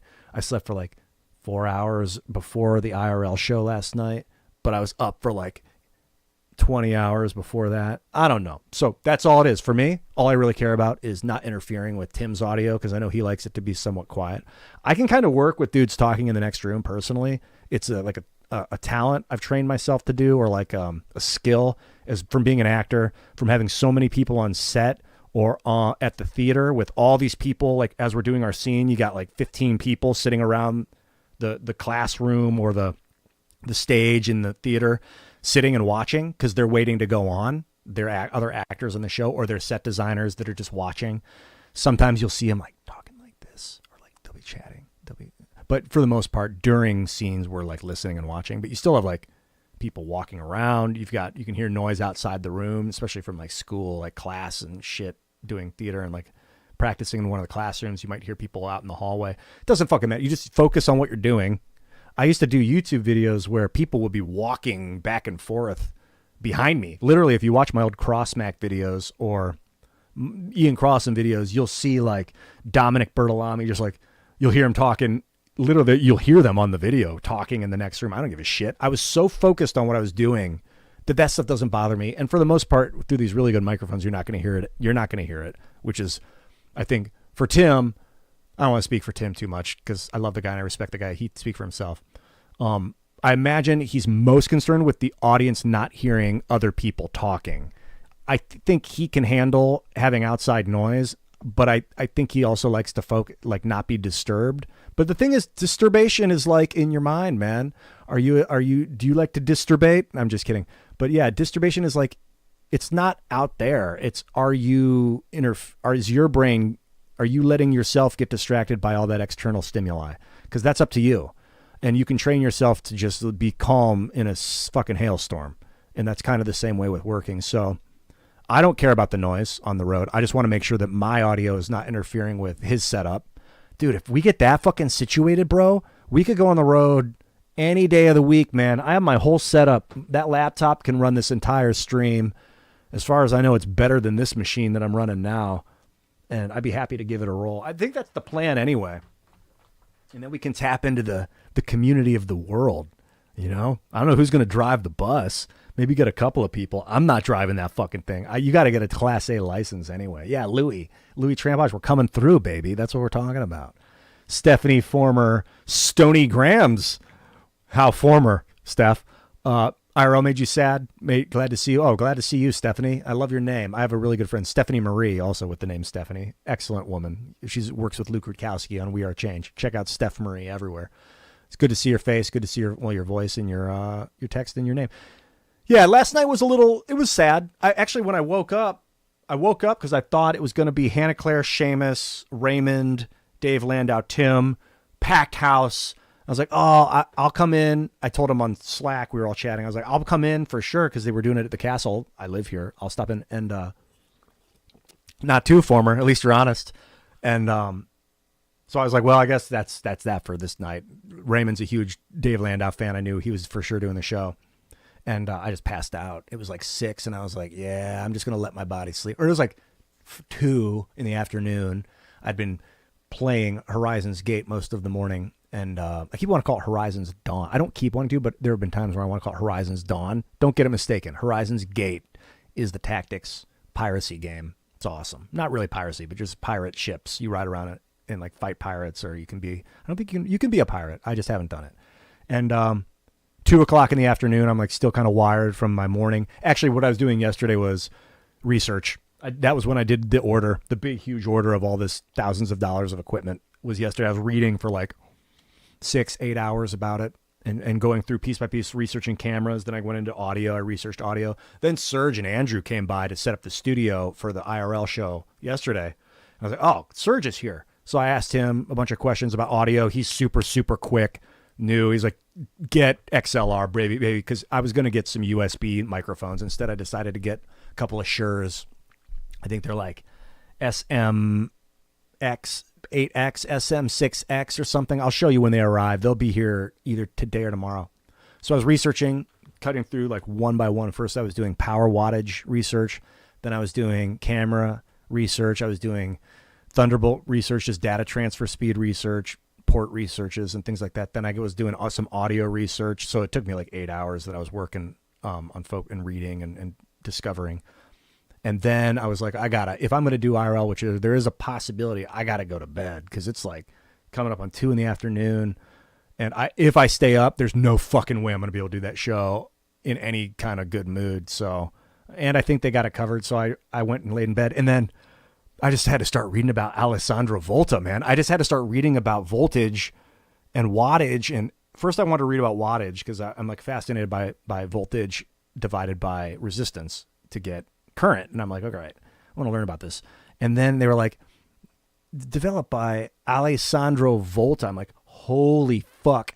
I think I was getting into, I started reading about Ohm because I was like, what is up with Ohm and his resistance strategy? Like, what was so great about Ohm? And then it was like inspired by Alessandro Volta. I was like, oh, fuck. Volta himself, who I didn't know his name before. I knew there's a guy named something Volt something, and that's where Volt's, he kind of, I was like, I got to read about Volta. What the fuck? So I started reading about Alessandro Volta, and I'm like laying in bed on my phone, reading all this stuff about him. And then I read about the voltaic stack, which I showed earlier in the stream, where he stacks the, let me pull it up, the voltaic pile. I don't want to call it a stack from time to time, but the voltaic pile I brought up earlier in the show. He's stacking copper and zinc, and this is where like the first modern battery comes from. He built this device that just produces a constant charge. Started reading all about this. I had to read the entire Wikipedia about the voltaic stack because I'm like, yo, if you want to understand power, you got to learn about the voltaic pile. Like, and I'm like, why did Volta think to do this? This is what I haven't figured out yet. I'm going to go deep on this guy. What inspired him to figure out about stacking metal with electrolytic solution? Like, what was he doing? What happened before this that he was invention was built on Luigi Galvani's 1780s discovery. Yeah, what they'd done was a circuit of two metals and a frog's leg. He was running charge through a frog's leg and making the leg move as if the frog was still alive. And he's like, what is going on? And so that Galvani, which I think galvanize, you've heard galvanize, which has this electrical into it. There's like the word like galvanic sometimes is utilized with a lot of Galvani. So I haven't gone too deep on Galvani yet, but I was just fascinated with Volta because like the volt, you want to know electricity, you care about anything about wattage, amperage, particularly wattage. If you want to learn about how much power you can get out of something, you got to know about volts and where volts came from and where this power. So I got deep on him, and then I was like, well, shit, now I got to read about Ohm because he's doing the resistance, and I fell into Humphrey Davy. I was like, I got to read about Davy, dude. Davy is the guy that used the device for what, like the ultimate shit. Like, yeah, of course, Volta built the device. He was kind of obsessed with like creating the device itself, but Humphrey Davy was like, what can I do with this? And what can I fucking destroy? I want to break everything apart with electricity that I can. And he was just wild. This guy, president of the Royal Society, member of the Royal Irish Academy, fellow of the Geological Society, member of the American Philosophical Society, British guy.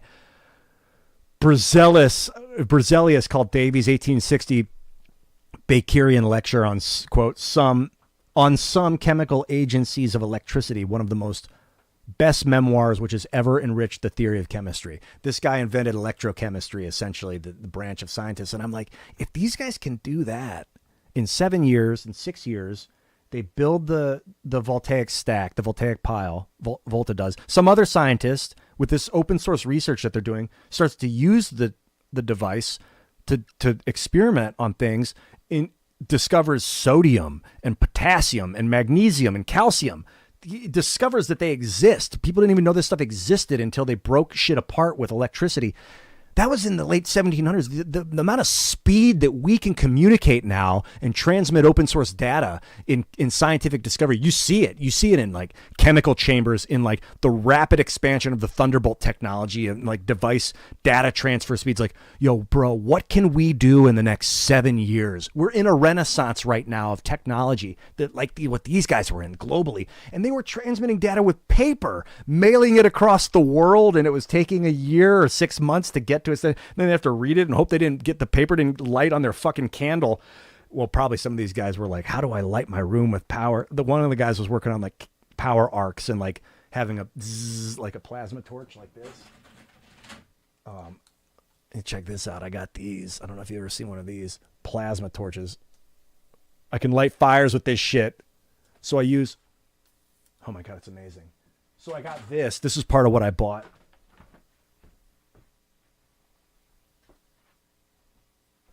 It's a plasma torch. I carry it around in my fanny pack. It's got an extendable neck.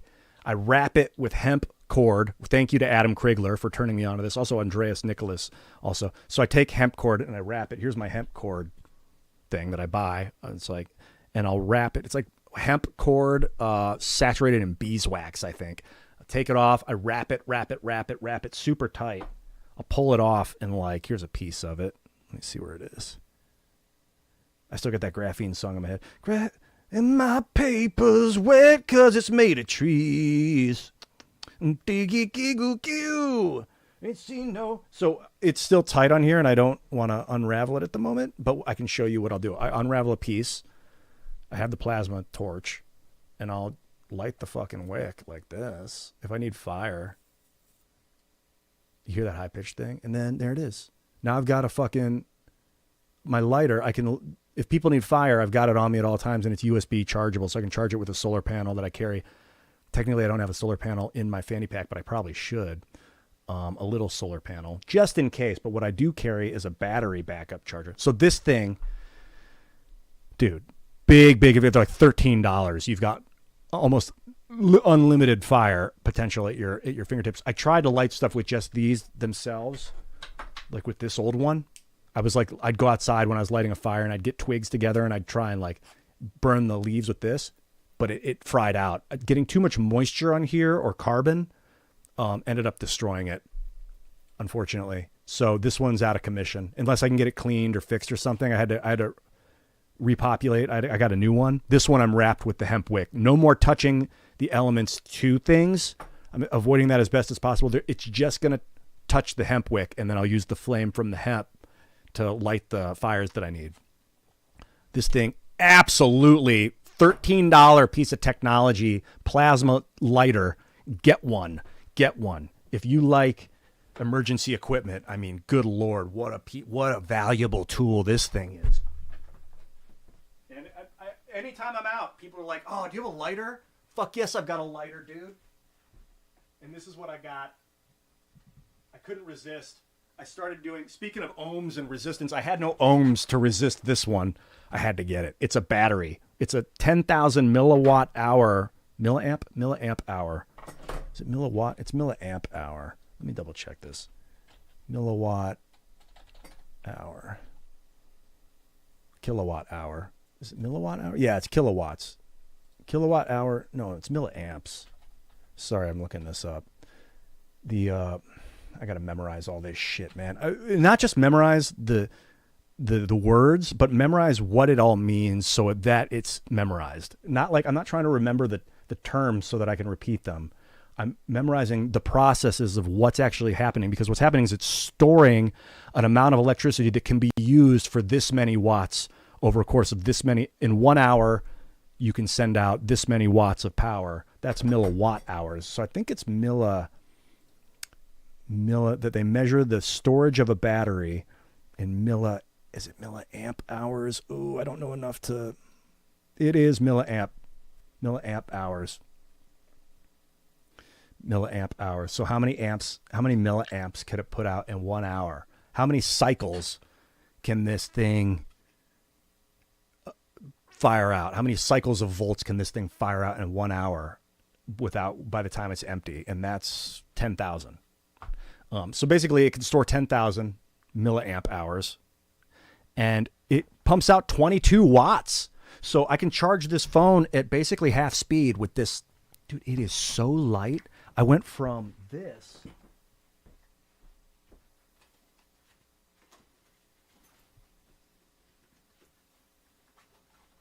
This was my old one that I would carry around.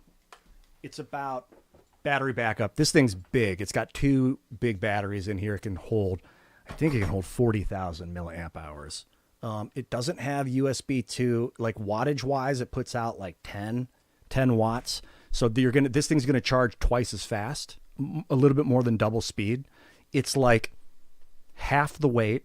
I think this is like 3.8 ounces and this is 1.6 ounces or something. It's tiny. It's freaking tiny. What a road saver this thing is. And it's got cords built in. So I don't need to worry about wires if I'm on the road. This particular model, it's got a USB-C, can put out 22 watts, and a lightning cable for Mac devices. Because I've had a lot of people sometimes be like, oh, I got to charge my phone. Do you have oh man, my phone's almost out of power. I'll be like, I got a battery. And they'll be like, oh, awesome. I'm like, do you have a cable? Because they'll have an iPhone or they'll have something that needs lightning. And there's a couple times where they were like, no. And it was like, oh, no, dude. And I don't want to carry cables around if I can help it. So I've got one Thunderbolt 4 cable that I will have on me at all times, which is USB-C to C. Then I got this thing, which is like a lifesaver. It'll charge probably this phone 2.5 times. 10,000 milliamp hours. Probably give me two and a half charges. I got a text. I wanted to. I love my texts. There's Charles Baliosian himself. The fucking man. I love you, Charles. So I was really like the big battery. I was like, I wanted to err on the side of having more milliamp hours, just more total power stored, because just in case, I'm like, what if I really go off road and I get lost, or if someone needs something and I've got to power someone something for, like, I want the most power possible, but it's heavier because it's got a lot, and they've got this new technology, GaN. You might see in battery tech, it's GaN. It's gallium nitride. I think it's nitride. Let me double check. What is GaN battery? It's gallium and nitrogen. Gallium nitride. And it's a superconducting material that can stay really cool, so they can pack it tighter together. So you get smaller batteries with gallium nitride. They've made a lot of advancements in battery technology because of that. So I've got these new batteries are GaN, gallium nitride. They'll say gallium nitride 3 and 2. That was, I don't know what that was exactly. Sometimes you'll see GaN 2, GaN 3. I think that, I'm going to double check what those numbers meant. Might have something to do with the storage capacity or something. I don't know. I don't want to speak out of turn there. So big advancements in battery in the last few years. I figured for the road, for my fanny pack, most times that I'm out, almost every time, that thing, if I needed a battery to charge someone's phone, they didn't need more than like 20 minutes just to get it done. And I would charge my big battery down to like 89% or 93%. And it never got to the point where I was like, I'm out of power, my battery's dead, and I still don't have access to a wall charger of some sort. Almost always within 2 or 3 days, I'm back to some sort of wall charger. So for just the fanny pack, I got the really lightweight 10,000 milliamp hour battery. Put the 40,000 one in my backpack. I've got like 3 batteries in my backpack. One of them is a fucking beast. This is the main one. I'll show you. In fact, I'll show you both of them. So I already showed you this one. Actually, I have 4.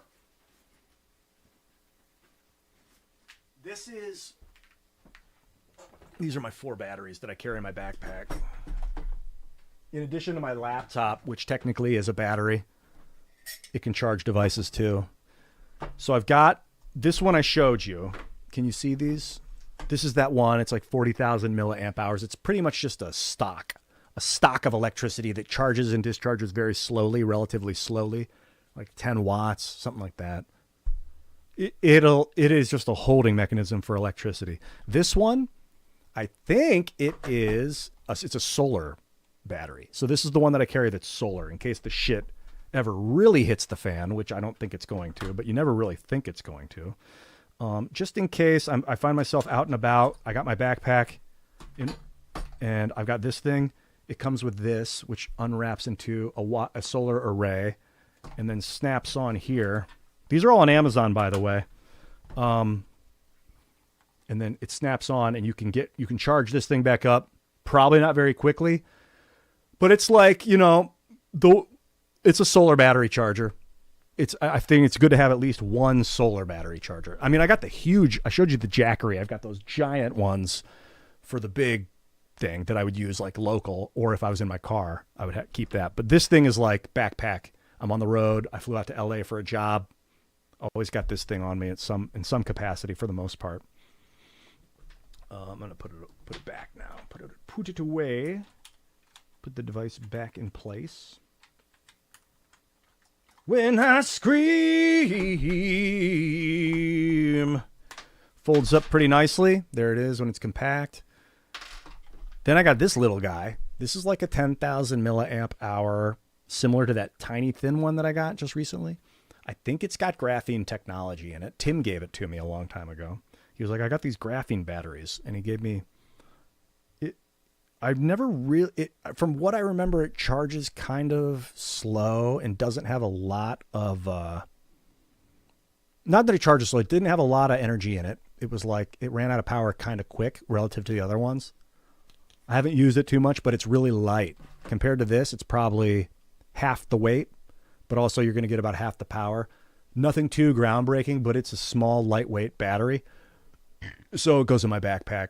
There's no other place that I'd rather have it. When I'm home, my backpack's here with me, so just in case. But at this point, with my fourth battery, that little guy, I might be able to take one of these out, because like now I'm more concerned with carrying capacity and weight. I'm starting to think more about that.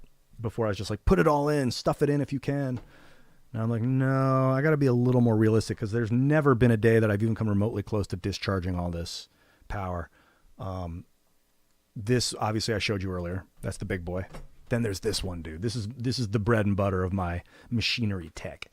This is Inui is the company that makes them, and they make very good batteries. It's got a monitor, so it will show you. For instance, I'll plug it in here.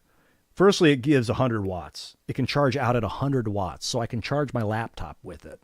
If I get a 100-watt cable, which that Thunderbolt 4 cable can do 100 watts of power, get it into this thing can give me a full speed charge on my laptop. It can actually charge 140 watts. This thing, it's got the 140-watt USB-C out, 45-watt USB-C out, and then what is this, a 10-watt, an 18-watt USB-A out. Probably USB 3.0. I don't know. I got to look. So we're looking at 24 watts out of this side. You can get 140 watts out of the other side. Not all at once. I think it's 140 max. But what happens, it's got this cool monitor thing. So you can, I'm going to put in 45 watt and then 45 watt on my phone to show you. So like if I've got it in, it immediately starts a diagram showing you how much is going out, how much electricity. I don't know if you can see all that, but it shows right here. I've got 21.2 hours remaining at a 6-watt charge. It's giving me 6 watts out, which you can see here. Is it 5.2 now? And at that rate, it's got another 26 hours of power on board. Very helpful. Sometimes you just don't know how fast it's putting out. Kind of like people you've met in your life. I don't know if that's going to work for you. I want to keep it clean and friendly there. I think it's charging slowly because my phone is completely full. Yeah, I was only putting 5 watts out because my phone's at 100%. It's discharging at 1 watt. I have 99.9 hours. It won't go any higher than 99.9 hours. It won't give you a readout beyond that. But this is nice because you can monitor the discharge rate. So like you can use different wires and see how much wattage you're getting through each wire. Like different wires will give you different limitations of wattage that you can put out. you'd be like, well, this wire is not giving me as fast, because a lot of USB-Cs look the same. You know, that's a big part of what I'm doing right now is I'm downsizing my USB collection. The old ones, the old USBs, I think it's just time to get rid of them or wrap them up and stick them in a bag and put them in a closet as like an emergency. One day, maybe I'm going to need 10, 12 ancient USB cables that can transmit 1 gigabit per second or whatever, 500 megabytes per second. I don't know. But for the most part, I'm upgrading my USBs to these Thunderbolt cables that are fast-paced. They can transmit electricity. They can charge my laptop, all my phone, other people's devices at full speed, and upgrading a lot of my batteries to the new capacitance capabilities, wattages, and all that. It's pretty exciting, especially in the age of mobility that we're in now, like that you can turn your phone on into a wireless network and then run your laptop through it to get internet. I'm surprised that laptops have yet to tap into the cellular network. They should definitely add that in. And if they have, let me know. I don't know. If like I should be able to turn my laptop into a wireless area network, which maybe I can, but also I should just be able to connect my laptop to the cell network and have internet. What in the fuck is going on with all these advancements that I can't just use my T-Mobile account on my laptop for internet access? That would be so banging and obvious. But anyway, I don't know if that's capable. There probably are computers that do that. Well, good morning to you too. Qualinost, good to see you, dude. We're just doing a little early morning, mid-afternoon, late morning stream. Need a SIM card? You need a SIM card in your laptop to do it? Dude, talk to me about it. I will do that tomorrow. That is epic. I can get my laptop access to the cellular network. We're fucking talking, dude. How would that go in? I could research this on stream. Get SIM card for laptop. Oh, I was going to say earlier, part of what made all this research possible, and I also want to go get my my other tech. I was going to show you another piece of tech. But one of the things that's made all this rapid information possible for me is Brave's onboard artificial intelligence. I don't know if you guys are doing this yet, but like, check this out. This is it, man. This is it. We've gotten to the point where, so if I go to Brave, like, let me make sure this is good to go. So like here. So I go, here we go. I'll pull up Brave. This is the browser that I use. So search the web. It used to just be search. You type it in and it gives you a list of websites. Now, dude, it's artificial intelligence. So I'll be like, what is the difference between wattage and amperage? And the AI will tell you. I'm like, holy shit. Okay. I don't need to search through websites anymore. I just ask it and I'm like, okay. Now I know. Wattage measures the rate of energy consumption or power output. Amperage measures the flow rate of electrical charge. So this is how much charge is getting put out, how many volts are getting put out, shows the rate of volt discharge. This measures how fast it's all coming out at once. So like the amperage is more of a rate cycle, like how many pulses per second. And this is, because of that amount of pulses per second, how much total is coming out every second. So you multiply the voltage by the amperage to get your wattage, basically. And this is it, man. You have any questions or what is the, you can add, or you can tell it to do stuff. Like you'll be like, oh, I haven't done this yet. Like describe Alessandra Volta's voltaic pile. AI will do it. Electrochemical pile. It just tells you. It invented the voltaic pile. And if you ask it for things that aren't real, it'll be like, we searched the internet. I searched the internet and couldn't find any information. You might actually mean this instead. So if I was like, describe Nikola Tesla's voltaic pile. It'll be like, I think you might have that mistaken. Nikola Tesla's voltaic. Oh, it's not always right either. That's one of the things that I've learned about it, is it's not always correct. So this is saying it's crediting Nikola Tesla with the voltaic pile, but maybe he built a voltaic pile. So like, describe Joe Biden's voltaic pile.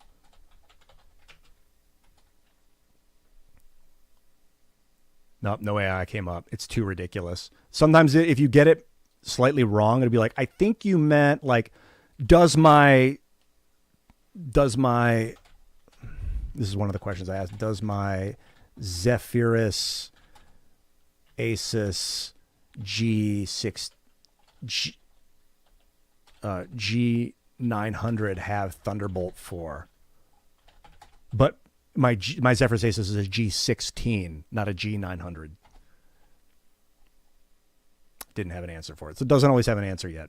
But sometimes it'll be like, we think you mean the G. There is no record of a Asus G900. It'll tell you, like, if you get the question wrong.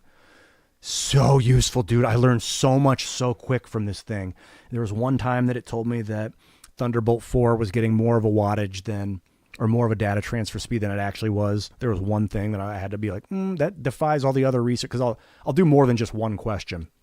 I'll go to different areas to research one piece of information, because I want to make sure that it's not giving me the wrong data. But there was one time that it gave me a misinformation. Understandable. It's scanning the entire web and giving me an artificially intelligent response. Dude, I learned so much so fast using the AI, using Brave's onboard AI in its browser. Like, use it, learn. And I was like, oh my God, I'm learning relevant data that, like, you have one life here. You might come back. You probably come back as a different human, but like, that's just your energy. It's not you. You are you. You have this one life to do and learn as much as you can. Like, that's within reason, but like, learn stuff, dude. Knowing things is so awesome. It is so valuable and like empowering to have the data to be able to tell people and to teach people and to like respond and like help them learn and like fill in the gaps, because there are so many things we do and use that we didn't learn about how they came to be. But knowing it, like the little things about like, well, the reason this isn't working is because the wattage input is not proper. You need a different power supply that gives you an amperage of 3 instead of 1 probably is the problem. And then you do it and it works. And you're like, okay, these are all pieces in a puzzle. If you know them, the puzzle actually fits. It's one of my, like, when I would play The Sims, you ever play The Sims, that game? I always like to make my sim, if I make Ian Crossland, his life's passion is to learn. It's to learn, to become, it's basically to improve himself. I want to like get better at carpentry and get better at music and get better at science and get better at athletics and get better at like, and it's like, just improve yourself. It's because you can choose. You can be like, I want to make my sim really rich. I want him to have a big family, have a lot of friends. I want him to improve his skills. And I'm like, improve your skills. That's what I like. That exhilarates me, to improve my skills in different areas. I know there's obviously limitations, but I've thrown fucking Hail Marys that hit my target. I've caught crazy catches in football where it's like, what? I didn't even know I could run that fast. I've also injured myself. So like, I know there's limitations, but it's really, I was doing kick flips with Richie Jackson with a skateboard without wheels on it. And it felt so good. Just basic kick flips. And I was like, wow, I actually landed that. Even though there were no wheels on the board, like I just did something skillularly. That's, I think it's part of why I'm so drawn to video games and improving and impressing on video games. Yo, what's up, Qualinost? This stream's been fucking charged, dude. I'm putting my stuff away.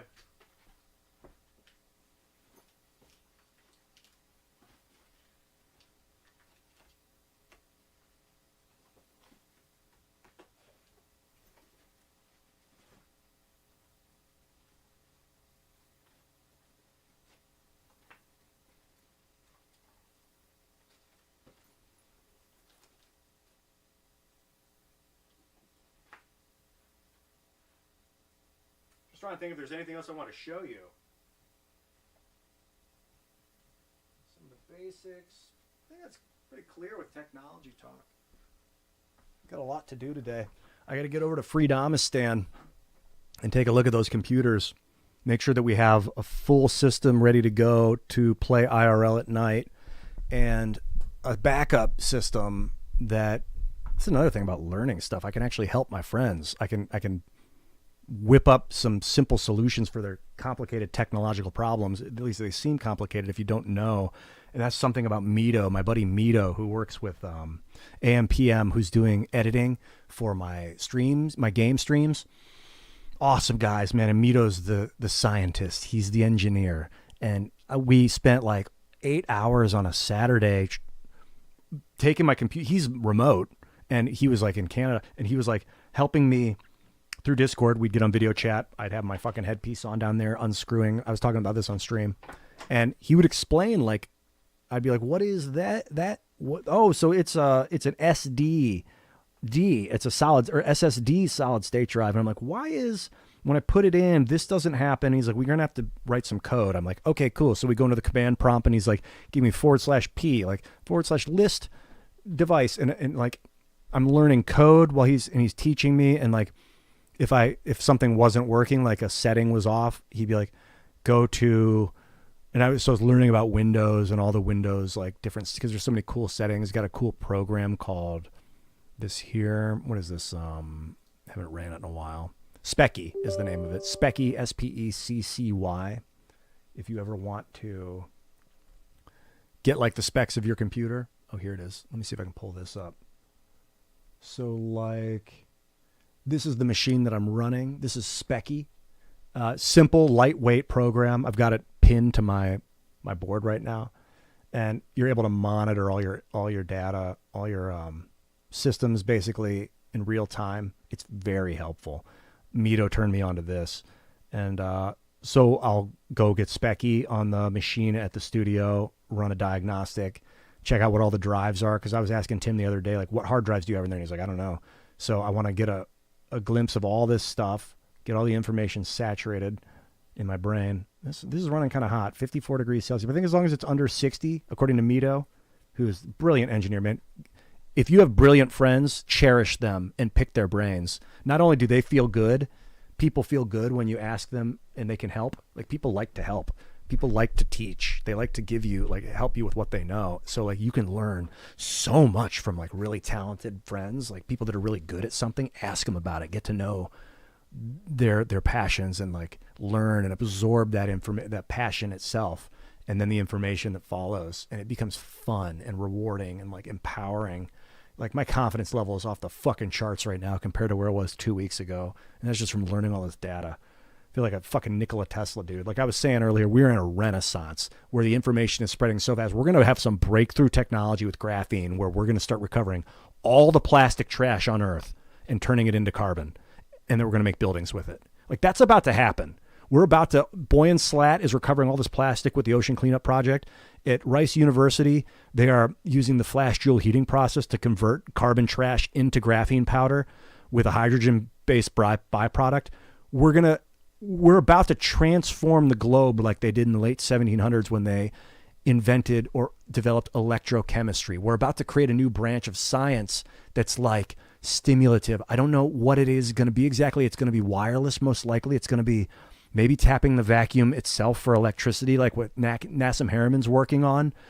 And we're going to clean up all the trash. We're going to start cleaning up the earth, like in a way that humanity is needed for millennia, literally for sure 300 years. We've dumped so much fucking carbon garbage into this planet that we need to clean it, and it's about to happen. We figured it out. You do it with electricity, and you turn the trash into reusable materials. It makes so much sense. And I'm about to start crying, like I'll get emotional about it, but we're like in the renaissance right now. So be a part of it. Become it. The information is here. It's available for you now with this internet. So use it. Oh man, we're doing great stuff. It is real. So here's my specs. And I gotta go do stuff. I gotta clean my body. That's for sure. I got to go take a shower. I got to eat a little bit of food, maybe do a little workout before I head over to the studio and work on some tech. It's 11 now. That'll give me some time to get ready by noon. And then by the time I get there, it's going to be closer to 1. I want to make sure I'm sitting down at that table by 1 o'clock. So I think I'm going to wrap the stream now. I got a stink bug. He's watching me. You're watching me, man. I love you. He's sitting on top of the camera looking at me. You feel the energy, bro. It's real. You're part of this revolution, whatever you want to call it, this reinvention of self, man. A beautiful time to be alive, you guys. This is it. It is a stunning opportunity to be human right now. Always to be human, but right now, where you're at right now, this is like, there's probably a reason for it. That I'm not as interested in figuring out. People say there's a reason, but there's an opportunity. Use it. Do it. I'm right here with you on Earth doing this alongside you. Okay, I'm going to go. Thank you. I love you guys. Thank you for coming. This has been fucking empowering. It's invigorating. It's really, really encouraging. Thanks for coming. Let's do it again. And maybe see you later tonight. Well, I guess technically I won't be seeing you. I'll be experiencing your presence. You'll be seeing me if I'm on TV. I love calling it TV. Oh, dude, thank you, Jason Dixon. Last night, Ian, you spoke about a jam cast. Last night you spoke about a jam I cast. did. Go to my YouTube channel right now. You might already be there. It's my most recent video. I uploaded it this morning at 8 a.m. on YouTube, on my YouTube channel, Ian Crossland. It is the 2-hour version of the jam cast. It's just a clip. Basically, it was like a 4.5-hour cast. I clipped it and put just the part that I was on, where myself and Andy Pants Gaming were judging the 5 finalists of the Jamcast. It was a bunch of devs got together for like, in 2 weeks, they made video games, and they're like, some of them are really impressive, especially for 2 weeks of work, and like, innovative. Like we rated them on gameplay, innovation, and how thematically, developed they were, because it was like the Roman theme. And how can you find these people? You were talking about the Jamcast people. Go to their Discord. How can I find these people? If you want to get involved with the Jamcast and all the developers, you can. The best way is through Discord. You can also follow them on X. All the links are on the video. Save yourself, and Timcast will follow, my man. That's what it's all about, Jared. And so go to my YouTube video, check it out, the show, and all the links are there in the description. You can go to the Jamcast Discord and join their server, and then you can get in touch with all the devs through that. You can go download the games and play them yourself. They're really fun and really cool to see games in 2 weeks. Dude, they built these games in 2 weeks. And you can follow like Jamcast on Twitter. You can follow Andy Pants Gaming, he and I judged it together. The stink bugs turn around. He's all right, Ian, I got what I needed from you. I feel you. I'm going to go explore. I'm taking you out of here, stink bug, after this, but I'm not going to kill you, bro. I'm just going to take you outside. I know maybe it's another kind of death, and I apologize. Or maybe I'll just leave you in here. I don't know. Bugs. I don't know. That's the Janist in me. Anyway, check out the video. Leave a like, subscribe to the channel on YouTube, Twitch, X. Love your presence. Thank you for your support. And go follow the Jamcast. And there's also a link to the entire cast. I didn't see the hours before, but they did a longer show. So I'll be catching you guys on the flip side, man. Have a beautiful day, dude. Get something great done. That's what I'm going to do. That's what I'm doing.